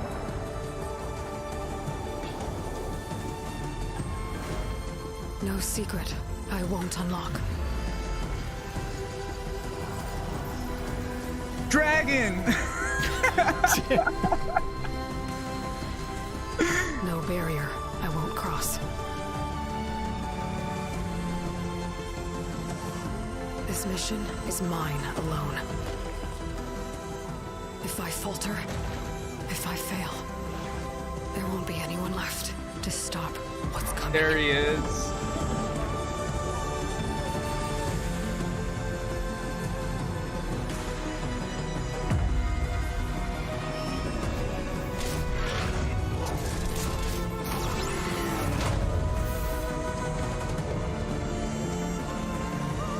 Oh my god. Hidden West. Oh, dude, it's Horizon. I had no idea. Wait. But whatever comes. Whoa! Is this multiplayer? No. Okay. It is. That was one thing they said when they were talking to the guys from Guerrilla, is that they wanted some multiplayer. Because the color coding was like very faction-esque. On behalf of the entire team at Guerrilla, we're happy to share the first look Yes, at more, Horizon Forbidden please. West. We're continuing Gameplay, Elga's story as she moves west to a far future America. To brave a beautiful but dangerous frontier masked with mysterious new threats. Get ready to explore distant lands ravaged by massive storms. And take on new, powerful machines as you return to the majestic world of Horizon. Stay tuned for much more. We can't wait for Bobby, you to without get your hands spoiling on it. anything, do you know what that red stuff, like the red vines, were? The red, like the plants? Mm-hmm. No. I think there's a lot to look forward to for the community. But I did notice Fans those are gonna be too. Really pleased. As a game designer and storyteller, this is incredibly exciting. We're talking a whole new generation of ideas and experiences that we can create for the player. No matter where they are, no matter who they are. New experiences like we've never had before. More iconic, interesting characters, more atmospheric, immersive worlds for players to explore.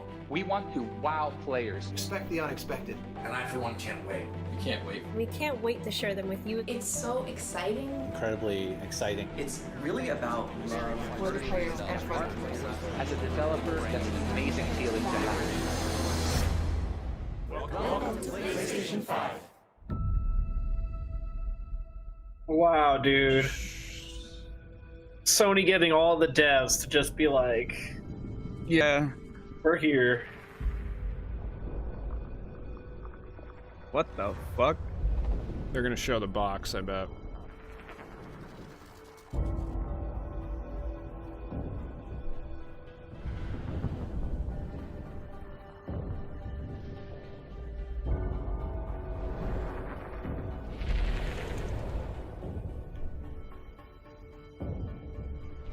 It's probably gonna have this blue ambience going on with it.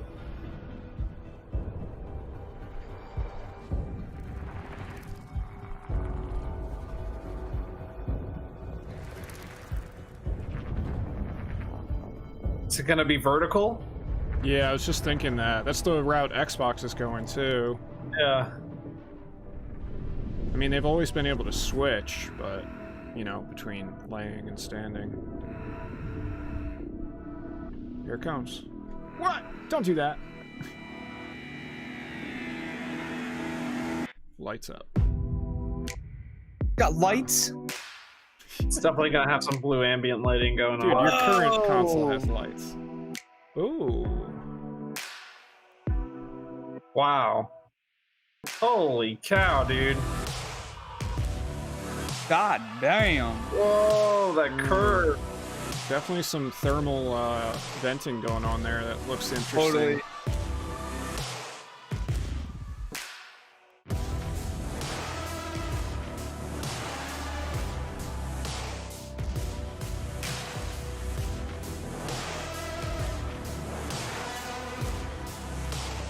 I love the white. I gotta get a white PS5 to go with my white PS4.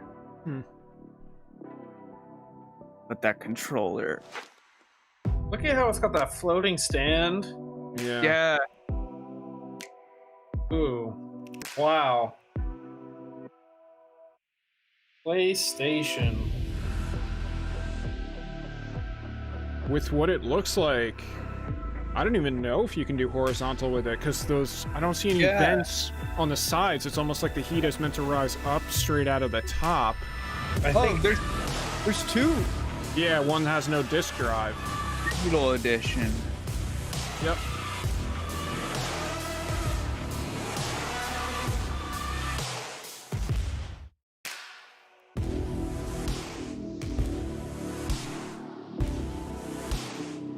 Come with the charging station. Even the touchpad is on the controller is kind of floating. How many you get all that shit with the PS5? No, I don't think so. Nah, not a chance in hell. We hope you've enjoyed the first glimpse of our future today. You've seen our most striking console design yet, and you've seen games that can only be enjoyed with the full range of PlayStation 5's features and power. At PlayStation, we believe in generational transitions, and we put years of work into making them happen. We want you to enjoy the unique benefits of moving from one generation to the next. Thank you for joining us. We're launching later This is year, Explosions in the Sky. Tons more to share. Welcome to PlayStation 5. Yeah, this is Explosions in the Sky. Ah! I love this. Is my favorite band.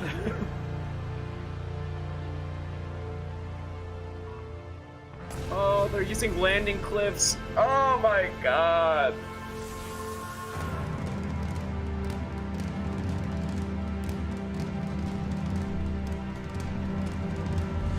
But whatever Yes. comes,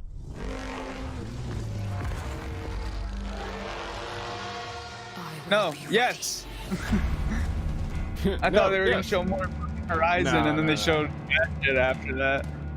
Didn't they say stay tuned for more in Horizon the future? shit? Like I said, they're doing that first dedicated first-party event is supposed to be coming up, unless I missed something and they like shuffled things, but I doubt it. That game. Dude, I can't believe they're using Explosions in the Sky for this whole thing. This makes me so happy.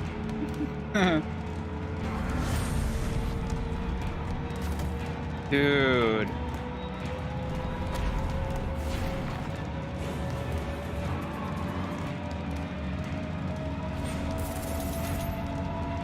I mean, one thing I hope for with these presentations is always that they're going to have that one more thing moment, you know, right at the end to close the show. Yeah. I don't think we're going to get it this time, but I always hope for it. I feel like Horizon was the big moment. Wait, no.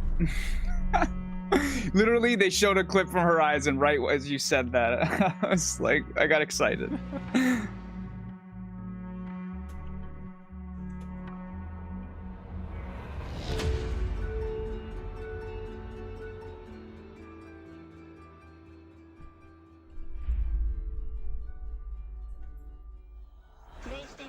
I love Explosions. They just made me want to buy this so much more. Marvel. Yeah, I saw that. That's funny. I think that's it. I think you're right.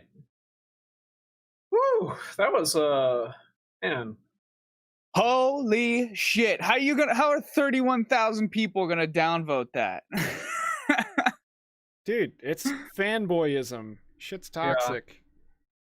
Yeah. All right, let me bring this volume down. All right. And go back. All right, into this guy. Before we talk about it, I gotta take a piss. Okay, thanks, Bobby. Thanks for letting us know. Dude, I can't believe they used Explosions in the sky, that's your highlight from the whole thing? I mean, there's a lot of highlights, but that's my favorite band, and whenever their music gets used in anything, I fucking freak out. They deserve it. Yeah, for sure. But man, should we take like a quick reprieve and then link back up to just reiterate? It's up to you. I feel like we should just barrel into it. Yeah, the emotions are raw. I mean, I would like to have Bobby back, but nature's calling. So, okay, I'm here. Well, I forgot how fast you are. Whenever we're gaming and you're like, yeah, I gotta go take a piss, you go, and then it's like you're back almost instantly. Because my bathroom's 10 feet away. Still. You really force it out. High pressure stream. All right. Let's just go over this real quick. Yeah. Geez, there's so much. I mean, highlights for sure. Horizon. Yeah. Yeah. Okay. Games first. Horizon for sure. What they open with, the Spider-Man thing, I'm wondering if that's the duration of that, whether it's like, DLC length or like, $20 spin-off game length, expansion length, whatever. Definitively a sequel, so. Yeah, but again, it's like, is it like, I use the example of Uncharted 4 versus Uncharted The Lost Legacy. Like, it was a separate story that they came out with after the fact. So probably what it is it's probably just going to be an expansion for the main game to get, like, for its jump to PS5. So it'll probably be a pretty hearty little piece of content. Yeah. But it's mainly just to get players back to playing Spider-Man for the PS5 transition. Yeah, it could be. That sounds like, an approach they might take. Yeah. Plus, it's got the Spider-Verse vibe to it. It's Miles Morales. Yeah. So it's definitely more relevant. It's like the most relevant Spider-Man is right now. So. Yeah. And I'm excited, dude. I love Miles Morales. I love Spider-Verse. This, the approach they're going with his character in this seems like a little more mature. Oh yeah. I mean, especially if you're coming off of Into the Spider-Verse, where he's like, that's like almost origin story. Yeah. I mean, it really is pretty much origin story. Pretty, yeah. The whole multiple dimensions thing was unique to that movie, but like Miles Morales as a character being introduced so thoroughly was kind of an origin thing, I guess. Yeah. Gran Turismo looked amazing visually. Yeah. Sounded awesome. Interior the lighting, and what I want to know is the haptics. Like, that's mainly my lingering question. Yeah, because the immersion at that point is like, once the sound, the visuals, everything. And GT Sport had VR support. I'm kind of wondering if this will too. Of course, it's not gonna visually look as good when you put on a VR headset working off a console, because now it has to render twice. Right. Yeah, it'll probably only render at 1080, that kind of stuff. Yeah. But still, I mean, if it looks pretty friggin' good, sounds great, gives you the haptic feedback, and you're doing it in VR too, that's insanely immersive. Some of those head movements almost looked like... What? The Return of Ratchet and Clank. Yeah, that was the next one. Super stoked. That was them just like showing off with the load times thing. Like, oh yeah, totally. Quite a bit going on here. Yeah, we had you had RTX happening. You got to see the load times working. Like, probably at the fastest they possibly could be. Yeah. At the same time, you're loading in big environments. Like, they were only there for like a little bit, but if you took a second look, these environments that you're jumping through, were large. Yeah. Huge. I mean, again, some of it could be, pre-rendered backdrops or something. Right. But, I'm sure man, I don't know. You're getting really close to a lot of that, and a lot of that's in 3 dimensions. But like this, like, come on. That's huge. Yeah. It's a lot of open space, but still. Yeah, no, this looked cool. This looked really cool. Yeah, and you can almost see as you're jumping through the portals, the load happening. It's like a millisecond or two. Yeah, but that's like the amount of time it would have taken us to load. We would have had to sit on screen for 2 minutes to do any of this stuff. So. Oh, sure, yeah. Yeah, I'm saying that load time, the amount of time they spent loading there for us was like when you're doing one of those crawling through a nook segments in another game, you know? Like, yeah, and just I mean, basically, load... we just loaded through a whole game of Ratchet and Clank in that one instance. Like, yeah. Amazing. Really cool. Really cool. Also, the female they made the point about awesome. Oh yeah, totally cool. I'm curious. I'm super curious about her. I just noticed her like bionic arm too. Oh, I did not notice that. Female protagonists in a lot of these trailers, a lot of these games coming out.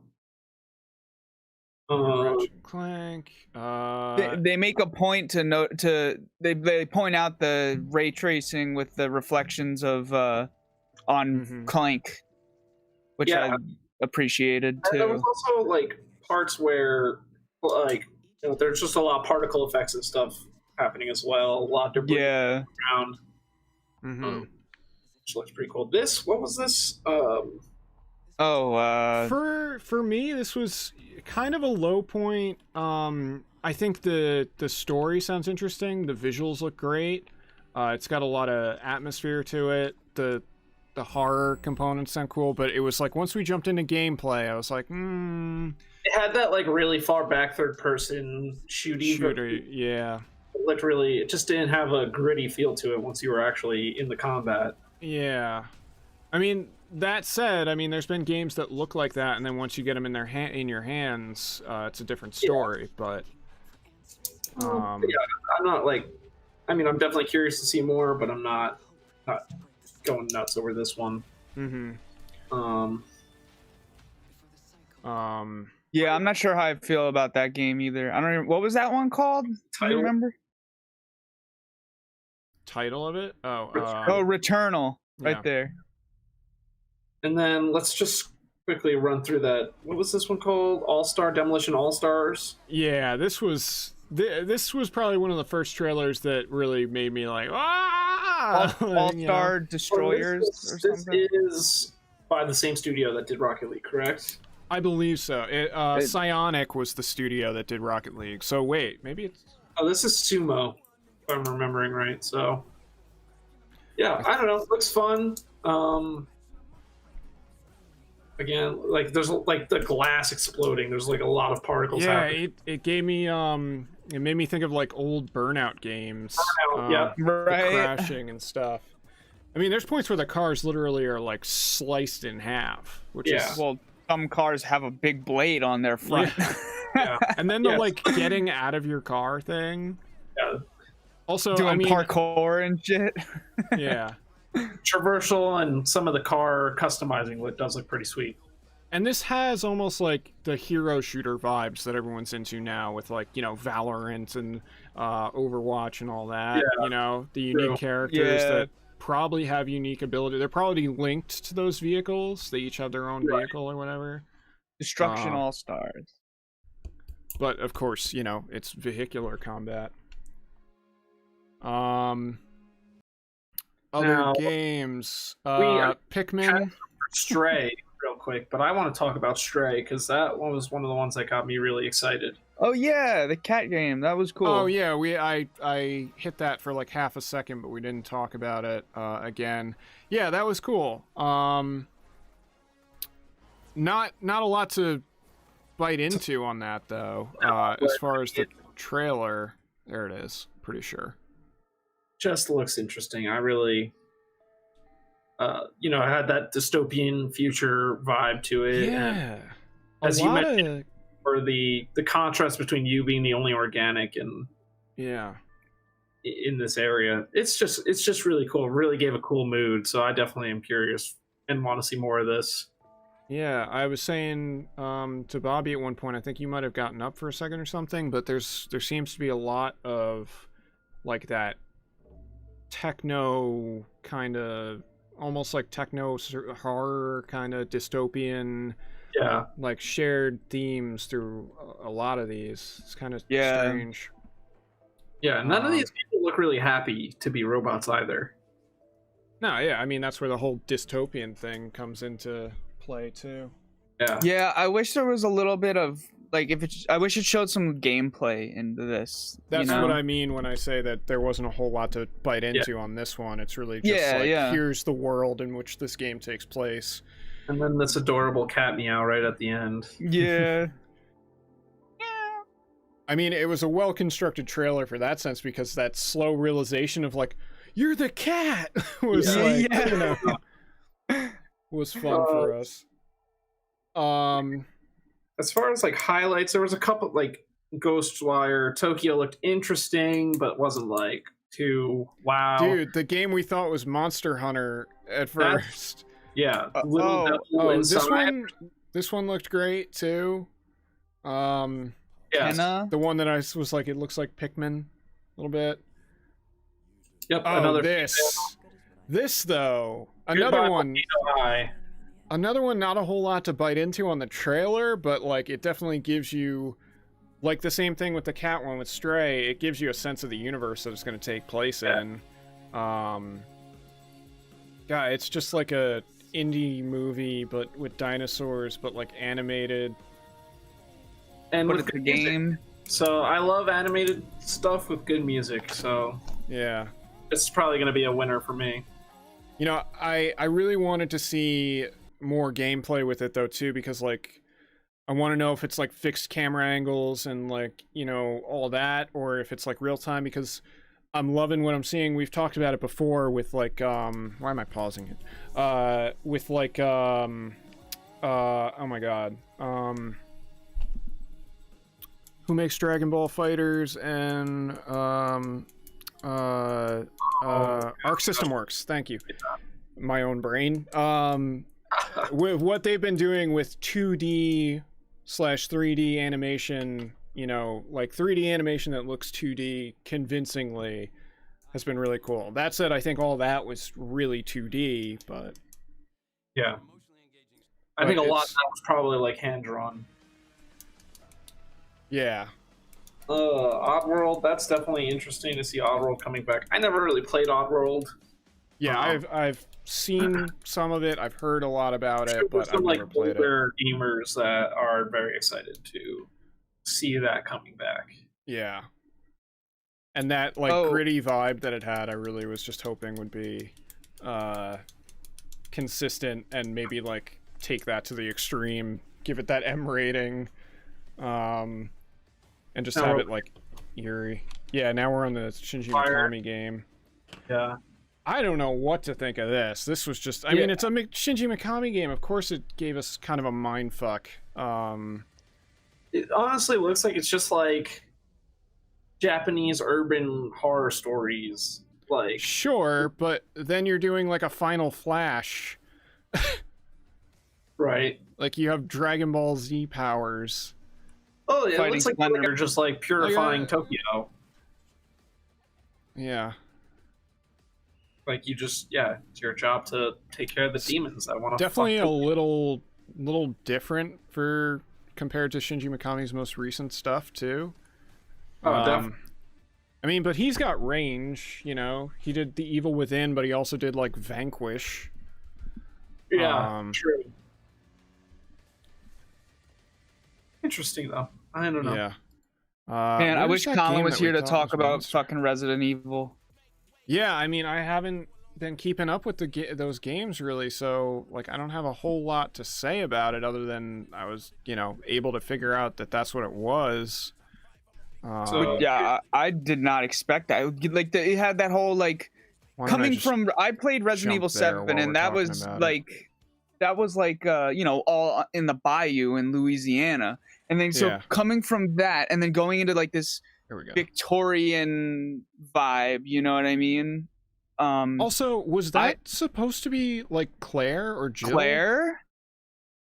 I think that might have been like Claire or when she was holding up the lantern, that face. Yeah, right there. That's got to be Claire.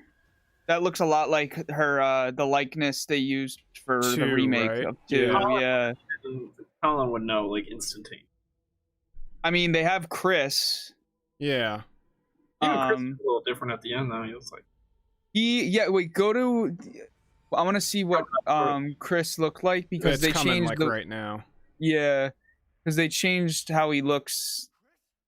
I mean, he looks older. He just looks like grizzled, and he looks different from how they portrayed him in 7.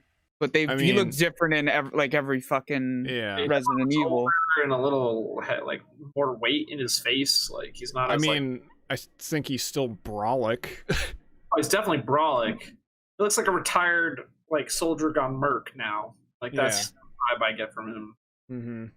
I'm so intrigued as to how in Resident Evil 7, you are at a loss as to where Umbrella comes into play, what the virus is all about, and so I feel like they just like redid that did that in a whole new way with Resident Evil 8, because I can't imagine how Umbrella comes into play here, and it does. Yeah.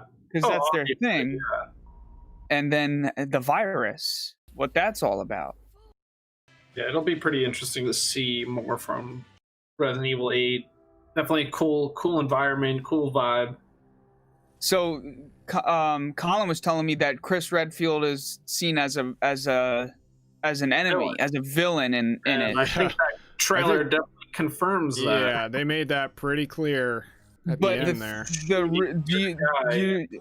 from what Colin told me, it's because he kills your baby, like you and Mia, which is your wife in the 7th. Ethan and Mia are the main characters in the 7th one. You have a baby, and then he kills your baby because your baby is infected. Is this what's been said about the new game? Yeah, this has already been said about it. Okay. I mean, it's still technically spoilers, but... Yeah. Well, I think it's like... Colin straight up told me he didn't seem too upset to know about it. I think it's just something you would find out immediately. Too big of story spoilers.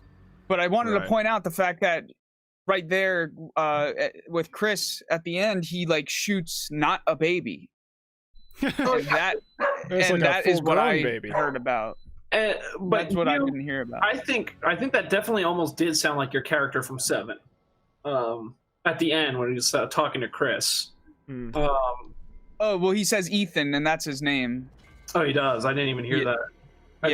He was like, Chris, no. Or Chris, that's why I was like, oh, this isn't Resident Evil 8. Like you don't, because I knew Ethan was gonna be in it. So I was like, oh, this isn't it. And then he says Ethan. I'm like, well, yes, it is. Yeah. I don't know. I think we definitely need to see more from that.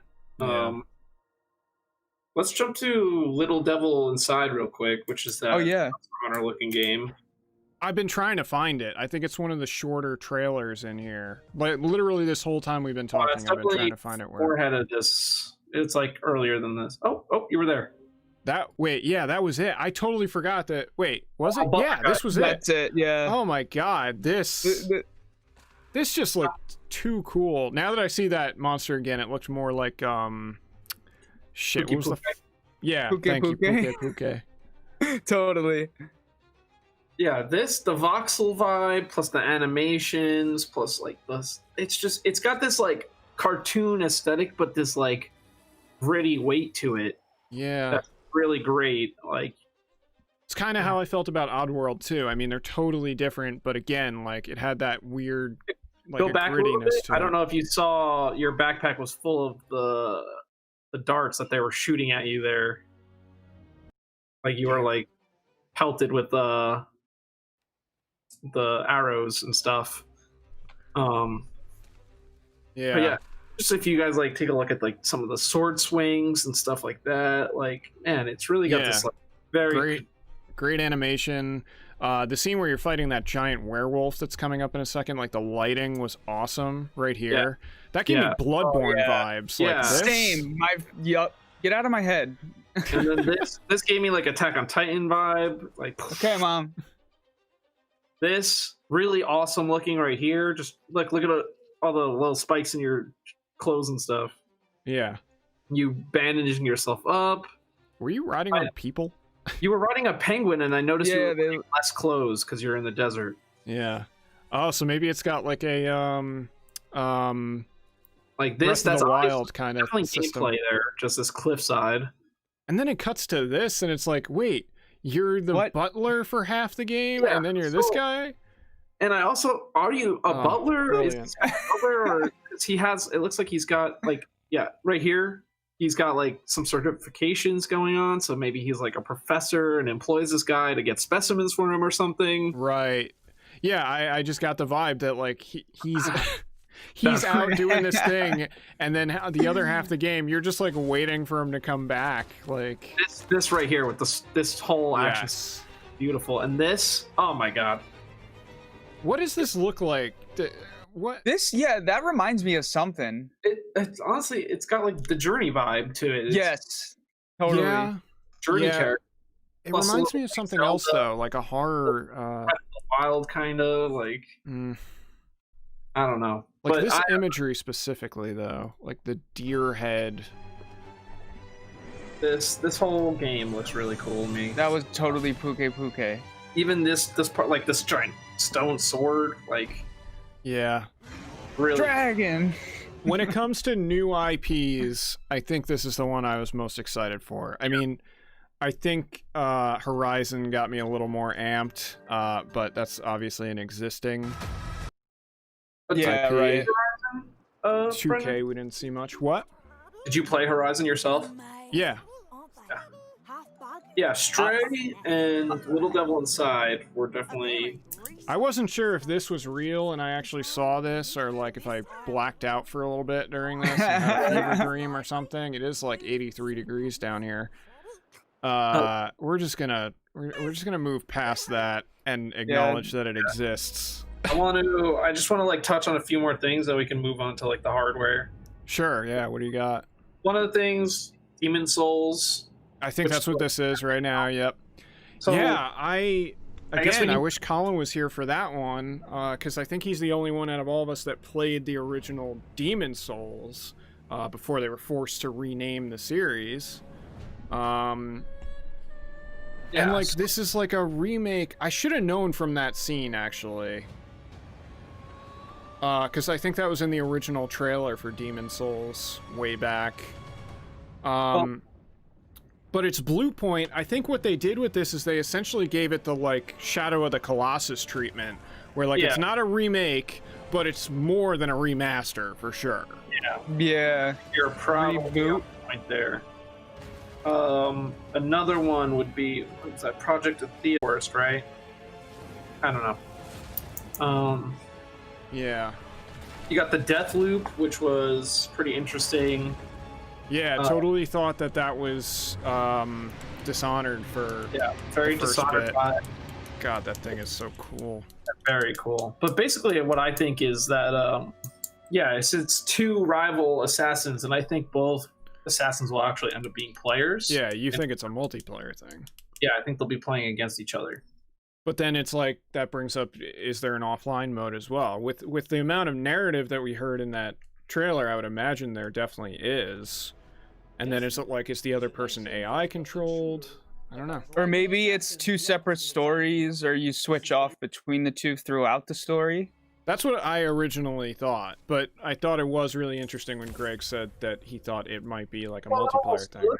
It looked like a player-controlled character when you jumped over to her perspective, and she's like about to kill the dude. Well, yeah, Are there a lot of moments where you see them both in the same scene? Never see them really both in the same. That's why I think it's like it's two separate stories, you know? Well, he does say that she's trying to kill him, so they definitely have encounters repeatedly. Oh, I missed that notion. Yeah, and at the very end right here, you'll see, like, this looks like a player-driven character. Yeah, but that could still be switching characters throughout the story. Like, you play as him for a while, and you play as her for a while, and then back and forth. Your ghost or whatever, I don't know. Yeah, I don't know what to make of that. And he is the only one that says he can, like, come back, you know, repeatedly. Rival assassins locked in. I think it's the whole town can just do it. Like, really? Yeah, it's the whole Black Interesting. That sounds like a Dark Mirror kind of premise. It definitely Black is. Mirror. But yeah, I don't know. Curious to see. It definitely has like a We Happy Few meets Dishonored vibe. Yeah, it was one of those moments where you're like, oh, it's looks like Dishonored. Oh, it's not Dishonored. And then they say Bethesda Softworks, and you're like, wait, it's Dishonored? Yeah. And then it, you know, it wasn't. Arcane is the studio that does Dishonored, though, right? Oh yeah, 100%. Yeah, and it's got that vibe. So, here, right here at the end, you'll see. I don't like watching you die. I like killing. Yeah. There's a difference. Yeah, it's definitely player controlled. Yeah. I'm talking about the person she's shooting at. Oh. Yeah. That's what gave me that idea. Was like, that looks like a player. Right, like in that typical stance and running. Yeah, because it didn't have like the smooth animations. Right. Interesting. Oh, you are so right. Yeah. So you're gonna it's gonna be an asymmetrical kind of thing, which I think could be really cool. And it could be like, if there's nobody to play the assassin enemy, then there's nobody to play her. Like, right. And that's just how you'll move through the game. It's like sometimes you'll log in and she'll be there trying to kill you, and sometimes she won't. Interesting. Yeah, that could be cool. Well, yeah, now I really want to hear more from the developers on what their vision is for that, and if that's the case. Other than that, I want to Pragmata. This is RE8. Yeah, no, I'm saying though, this we're gonna have to watch like again individually with the foreknowledge that it is Resident Evil 8. You know, throughout the whole trailer now. Yeah, because there's a female speaking right here, right? Yeah, there was. Well, I'm skipping it because I didn't like. I don't know. Maybe that might have been so Mia weird that they said talking. Village too. Like, is that the official title? Resident Evil Village? Well, I mean, Resident Evil 7 was Biohazard. Yeah, but that's been the name of the series in Japan for forever. So, what do you mean? In Japan, it's called Biohazard. It's not called Resident Evil. Oh, I don't know. I didn't know that. Yeah, no, that's Oh, I think they definitely they were like, Outlast 2. Yeah, let's go with that. Yeah. Sorry, Ethan. That's not a baby. That's got to be Mia that he just fucking kills. Looks like a guy, dude. It looks like I thought that old man you're with. I thought I saw short shorts. I don't know, dude. We're gonna have to. Men can wear short shorts too. Yeah. And we're gonna have to body. We're gonna have to do a deep dive on that trailer. Maybe a separate short video. Yeah. I think the only other one was like Pragmata, which I don't even remember. This one. Yeah. I believe is a Hideo Kojima game. Very well looks like it could be. I don't think so. Yeah, I don't know. It's also like Sony has Kojima now. They would have put that right at the front if it was. You know, it would say a Hideo Kojima game. Some of the I don't know. I feel like he's pretty Hideo vibes. Like when he shoots at the satellite. No, it's like Dekiano. Yeah. And this is a very Kojima thing to do right here. Like, sure. Have a giant spaceman and a little girl standing on the moon. Like, come on.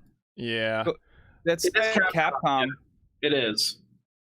I saw that in the first time around. Yeah, you did point that out. Which they grouped them together because this came right after Resident Evil. Yeah. All right. So with that, I think that covers all the games, really. Or well, we're missing one. Horizon. Sorry. Well, you're right. Yeah. I was gonna say we skipped a few that were a little less noteworthy. I mean, there was almost nothing. There was maybe two things in the show that I was like, okay. But there was nothing in the show where I was like, that just, I don't know, it didn't do anything for me, you know? Yeah, even the game from Octodad, the Bug Snacks, was just like, yeah, well, that was pure like, what the hell factor. Yeah. But yeah, there was an interview with Hideo Kojima kind of recently where he said, like, we were working on a project that fell apart. We have another thing, though. He said in the same interview, like, Death Stranding was a success, so we're planning on what's next. He doesn't say a sequel, but I don't know. So I was like, no, it's way too soon for something from him here. And now we know it's Capcom anyway, so. Yeah. Also, where's Deep Down? Capcom. Where's Dragon's Dogma 2? Sorry, that was like a PS4 reveal event trailer or something. Deep Down. Yeah, so Horizon. Bobby. I mean, I am so stoked. I'm so glad. What is there to say about it? The underwater, that wasn't a thing. Like you would like swim in water, but there was never any diving. And I noticed that she gets like a face mask for like a rebreather. Yeah. And I saw some familiar machines, and I saw some new ones like the big fucking turtle. Yeah, and Turtle was awesome. What I saw mostly was a lack of machines and a lot of organic life. That too. That was, they totally put an emphasis on the organic life, because I mean there was like very few like really or like animal like wildlife, like birds. You never saw birds and shit. Yeah. And crabs, there was human enemies in the first one, right? Yes, big time. That was like the whole. At one point, I was doubting this was Horizon because we were seeing live animals. So I was but like, the voice was what gave it away from me, because I know that voice all too well. Yeah, I was like, these man rays would be machines if this was Horizon. Like, but I can tell that they added the underwater exploration, because like they in that announcement or the article I read about the fact that they wanted to make the world bigger. So I feel like a way to do that was to add. They had to add underwater exploration, which I totally loved. Here's a part for like a potential story thing here. You got a wounded fox, and the vines like kind of protruding from the fox. Yeah. Well, there's stuff going on with the weather too. There's definitely something like calamitous going on, and she makes it clear that she's trying to, you know. Even if you see even the fish at the beginning that the crabs are eating, it also has red vines growing from it as well. Yeah, and the red it literally lightning was like bubbling. Yeah. So that kind of reminds me the whole red vines and red lightning. There was the thing about the machines getting corrupted in the first one. Derangement. The derangement. Yeah, and they that was like kind of what the vibe I'm getting. Yeah. This was cool, by the way. The fucking dragon. I want to know about that. It was even but cool yes, Explosions was playing over it. But the only thing is, if they go for that derangement corruption like mechanic again, then that kind of bums me out, because like I don't want like. Oh, I think there's something more on here. I think there's a greater story between the organic life and the machines going on here. Exactly. I was gonna say, going back to organic life, that we have these otherworldly red vines now that seem to be significant. So yeah, but like right there, like it had that machine had the red on it, and then you got red on you. And you get pterodactyls. Yeah. Actual more dinosaur robots. I can only imagine is going to be a huge pain in the ass enemy to fight. Oh well, there's the storm birds, which are basically pterodactyls. They're just giant robot birds. Yeah, they were massive. I remember those. They were fucking enormous. This is cool. Brendan, you were mentioning that this could potentially be some kind of multiplayer sequence or something. Yeah, that was Bobby their intention. It. Yeah, that there was. We don't know that that's multiplayer because Aloy is there, so that's probably from the story. But those are probably the factions that they incorporate into multiplayer. My guess is that they're gonna have Silence, the dude with the blue in his head, because he also had a focus, and that was like the whole thing, is that she has the focus and that they can he would speak to her through the focus. So I think with the multiplayer they're gonna have him be the second player. Right. This is a good time, by the way, to plug your Let's Play. Yeah, by the way, I'm in the middle of playing Horizon Zero Dawn.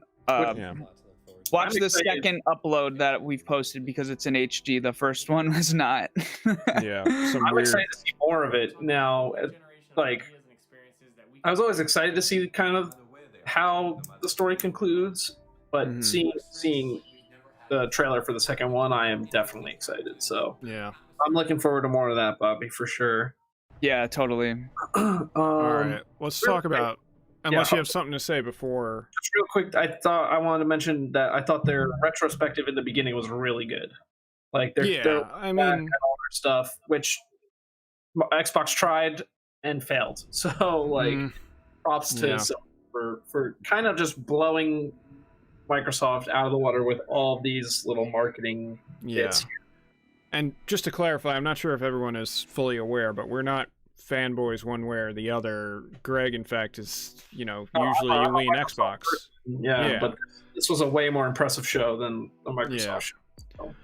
All right, well, let's circle back to that after we talk about this box a little bit. Yeah.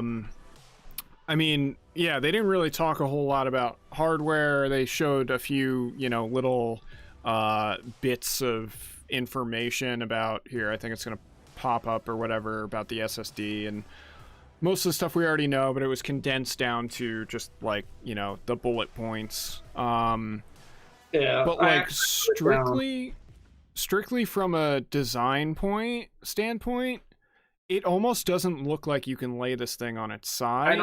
I don't know about that. The way the floating base is also designed, I don't think you're expected to. Yeah. Like these vents here are clearly, heat rises, so one of the best things you can do is vent from the top. And when they showed like this side over here looking that way, I didn't really see any ventilation on the top. It looks like super just sleek. So I mean, there isn't any ventilation on the top of a PS4. I have one in front of me. When it's laying down, it all comes out the sides and the back. But like this just looks like it is super intended to even have like the fins functioning as directional for venting heat out. I'm also noticing how thin it actually is. I mean, when they move to the digital version too, very slim for having. Yeah, it would be weird to have this logo facing into your TV stand or whatever too. But that will be a pain in the ass for some people that don't have space to stand it up vertically. Showing this texturing going on the inside of it too, like they're I noticed that textures going on. This really, my initial thought was, this looks like an architect took the Xbox 360 and like redrew it. Yeah, totally. A little bit. The one thing they're not really showing is the back too. I was thinking about that too. IO stuff and well, we have some front, but I didn't. It was like mostly USB-C stuff, right? It's a USB-C and like a USB 3.0 or 3.1, USB-A or whatever. I can't remember what the that we would get. Original. They're really up in the game with some of the designs on Sony proprietary headsets never looked good, or PlayStation, I should say. PlayStation proprietary headsets never really looked good. This one looks really nice. Oh, you think so? I thought it wasn't really that much different from their existing. Get out of here, crabs. Them getting all the developers to give their feedback on the console, I think, is really, really big too. Well, they made a big effort to reach out when they were, building this console and asking developers, what do you want? Yeah. What do you want? Well, I mean, dudes, I feel like this has really, got me excited for a lot of stuff. Hell yeah. Yeah. I mean, you already kind of touched on it, but I don't know if it's quite big enough to be the elephant in the room, but you have to compare this again to Xbox's conference well, not really conference, but showcase that they just came off of. And, how underwhelmed everyone kind of was from that, and the miscommunication that we talked about with showing gameplay and stuff. And then Sony kind of knocking it out of the park with this one. I think that's really huge for... was relatively similar as far as we didn't really see too much gameplay, but we saw enough to keep us right happy. And we saw things that we wanted to see, and I feel like they segmented it in a way that made it way more digestible, whereas Xbox was just here's all this stuff that we got, just roll, a really lackluster teaser after another, and we weren't getting these cool visual I don't know, animations and stuff, and potentially we saw a little bit of the UI and stuff like that. That was one thing it was missing that I kind of was hoping we were going to see. We really didn't see much of the UI. I totally thought we were going to see it when and then they were nah. Yeah, when they holds your PlayStation controller. Was it Little Big Planet or Astrobot? It was Little Big Planet game. The Sack Man or whatever, Sack Boy. Yeah, right before they showed that, they dipped into the UI, which is such a tease. It's like this was an E3 event, where they only showed games, and they're oh yeah, and here's the PS5. I feel like if it was E3, they would have started with the box. Yeah. I thought they were going to start with the box, so the fact that they waited towards the end was pretty interesting. Yeah, yeah. What do you I mean, if there was if this was an event with a physical location, I think so. Yeah, they would have brought the box out, they would have put it on the stage, and it would have been there for everyone to see as they were showing everything else. All right, what do you guys think about the digital edition over the standard? Do you think you're losing out not having that Blu-ray, that ultra-fast Blu-ray anymore, or? I mean, yeah, it's one less thing that you have, but it's also going to be interesting to see if there's a price difference. We didn't get any talk on price here, did we? No. Yeah. This is our literally look, so. Yeah. So yeah, it'll be interesting to see if there's a price difference. The hard drive is going to be the one that comes in at 850 gigs, something like that. Not a terabyte? I mean, it technically might be a terabyte, but once you have the operating system and everything on it, I've heard that it's an 850 gigabyte drive or something in that range. Why don't they make it more than a terabyte and actually have a terabyte be the maximum capacity? Yeah, it doesn't work that way. It should. God damn it. So anyway, what I was going to say, at first my concern was, with the digital edition, that's going to fill up super fast. But frankly, these days, the install size between a physical disc base game and the digital version is almost the same. It's almost identical usually. So, you're not, in terms of storage space, you're not really gaining any advantage by getting the non-digital edition. So yeah, I don't know. I don't have a whole lot of thought. It definitely looks sleeker on the digital edition, though. Yeah, it definitely looks better than having the hard drive, but or the disc drive. Disc drive, yeah. Yeah, Optical that's what drive. I meant. But I'm still gonna get one with the disc drive because I like having hard copies of games, and I like the Blu-ray player too. I have Blu-ray DVDs. You know, DVDs, right? They call them that. No.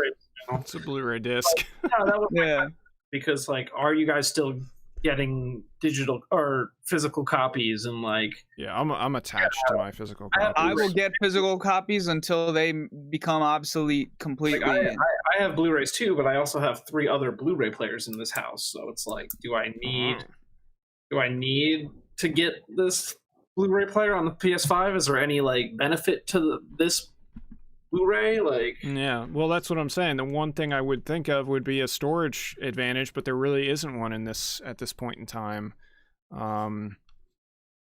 You know, Red Dead Redemption, whether you install it off a disc or download the game, you're still talking over 100 gigs. Yeah. Shit, do we even bother mentioning Call of Duty? Yeah. Sidebar, they announced, they were like, be prepared, the next season update is going to be big. And it's like, your game is already huge. It's like 200 gigs. It's literally a fifth of my fucking PlayStation's hard drive.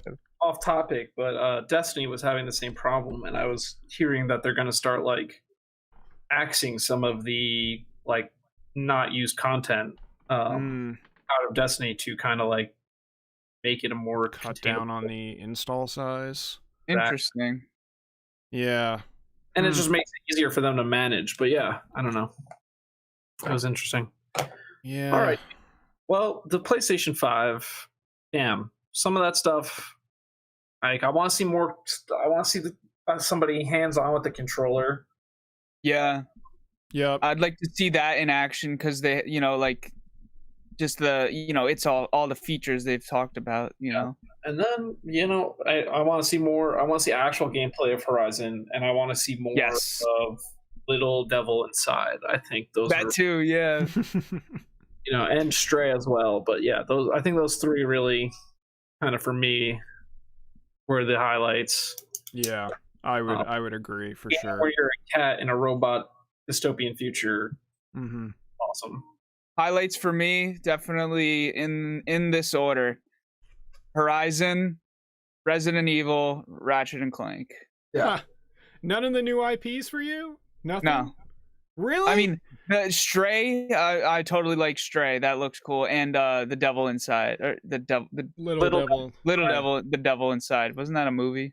I love the animation in that was so good. The googly eyes. Oh man. Yeah, that was great. Goodbye to Volcano High or whatever. Was intriguing to me too. Beautiful.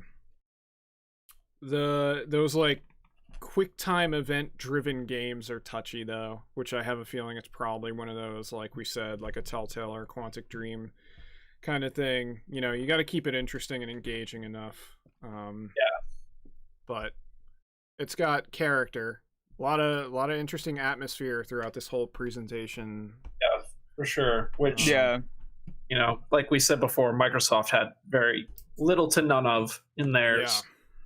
Which, you know, shows kudos to Sony and PlayStation for marketing and advertising, because they really knocked it out of the park with the retrospective in the beginning, the intermissions between all the segments that just kind of gave us little teases of they weren't even teases really, they were just cool little segments and animations really. But it was better than like just a blank screen while the next trailer rolled in. Yeah. Getting the devs to, you know, talk about, like getting all those studios, all the heads of those studios to talk about the benefits of the PlayStation is like a huge advocacy thing that Microsoft didn't have. That's coming off the back of, you know, what floated around after the Unreal Tech demo too. I kind of expected those guys to make an appearance. I was like, yeah, they've been developing this engine, but they got to be working on games too. I kind of expected to see something from them to follow that tech demo, but I don't know. I don't know what's left either for like there was way more first party stuff at this than I was expecting, or that was previously predicted from everything I had read. I'm kind of wondering if I missed something and that third party event is still on, and if so, like what's left for it? Like Horizon gameplay? Sure, that'd be awesome. Hell yeah. But again, going back to first party stuff, Spider-Man, see some more of that. I mean, I did say Naughty Dog 2-team studio, they're probably working on something, so we would probably see that at their first party event. I don't know if Sony Santa Monica has had time to get started really on God of War 2 that much, but maybe we'll see something from that.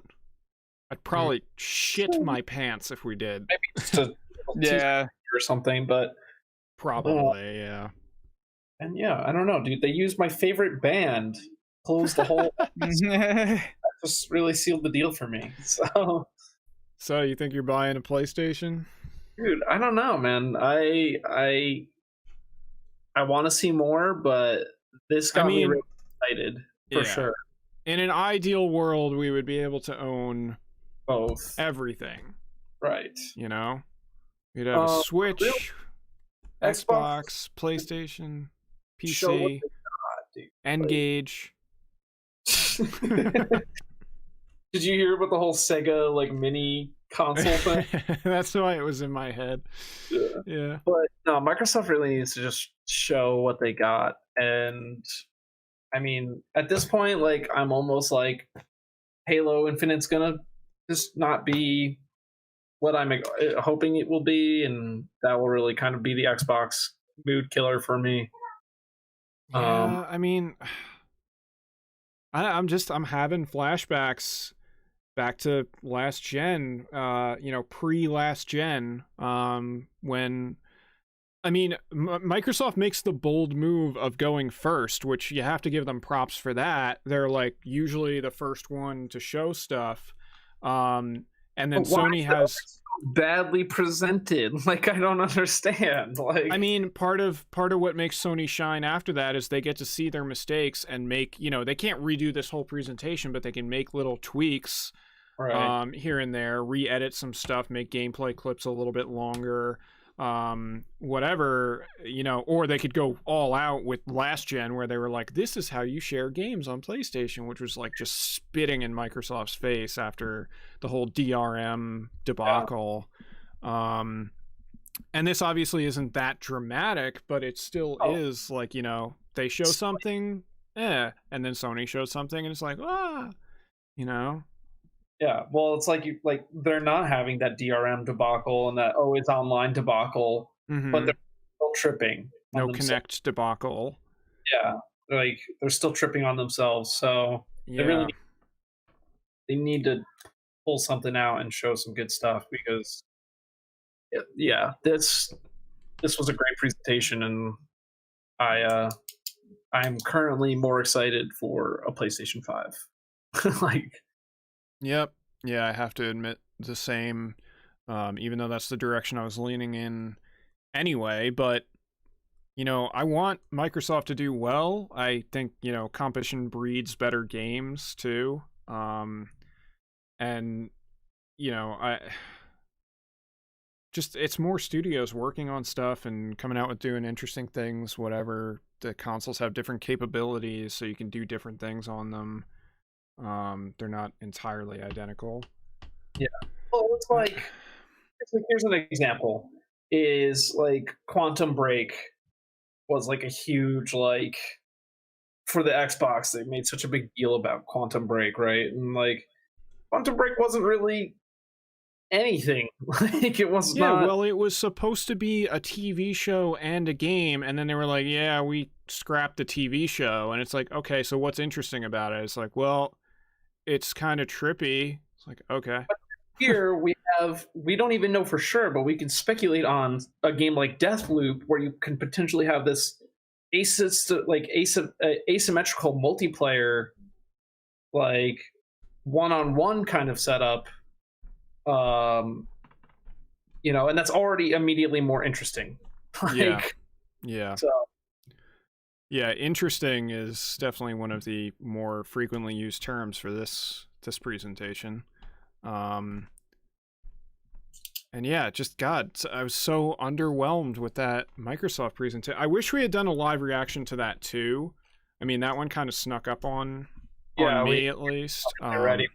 but I did watch it live, and I was like not impressed at all. So, and like here, being a more Microsoft leaning person and not really knowing what to expect with this PS5 event, or really caring or having any expectation, like I really enjoyed this, and I really enjoyed what I saw. I really enjoyed a lot of the games. So yeah, I can't wait for more from Sony, and I'm really hoping that like Xbox makes a good move to catch up. And I think they had to show Halo. That's really what it is. Like, yeah.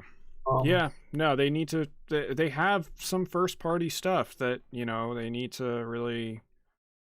Their showcase didn't really have a whole lot of first party stuff, did it? It was all third party. Yeah, it was like we had like Dirt and that Bandai Namco game.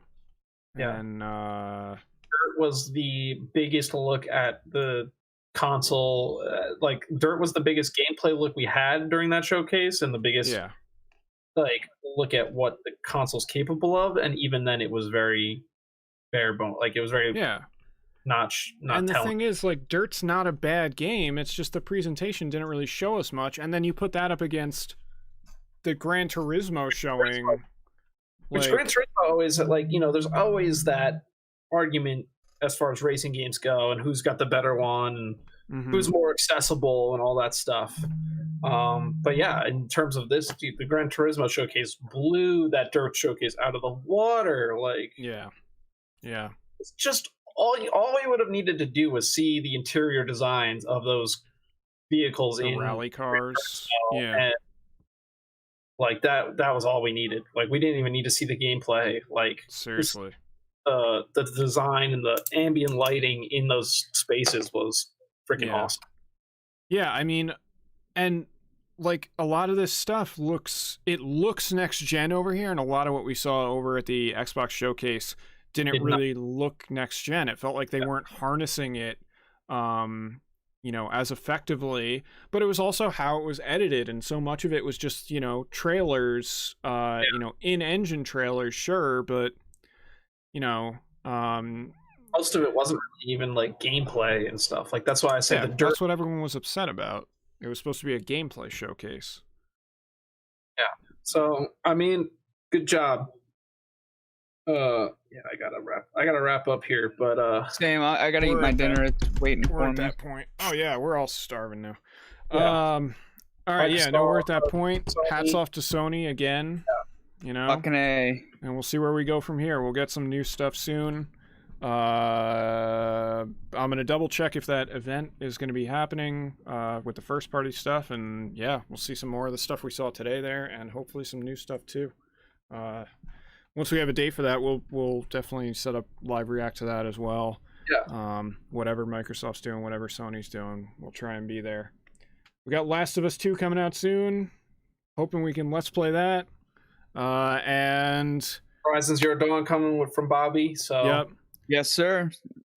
Big update for No Man's Sky today, which added crossplay. We were thinking about doing that, trying to get Greg on Xbox and us on PlayStation, trying it out, seeing how smooth. What? I'm gonna go head over there now and see if it's on Game Pass. Yeah, download it. Download the updates so that we're ready to go. And we'll check that out. All right. Otherwise, thanks for everybody that joined us. I will re-upload this live reaction either tonight or tomorrow. And I'll cut it down a little bit. We're coming up on 3 hours now. But I'll try and get the highlights in there so everybody can see what we saw, what we thought, and watch us giggle like schoolgirls at Horizon. And watch me scream like a fucking baby about Horizon. I think I screamed even louder when I realized they were playing Explosions in the Sky. So. Yeah, that was definitely your peak emotional moment. I love that band. Okay, yeah, it's a great band. Very emotional music. All right, Greg. Thanks, everybody. All right. Well, yeah. Thanks, guys. See you next time.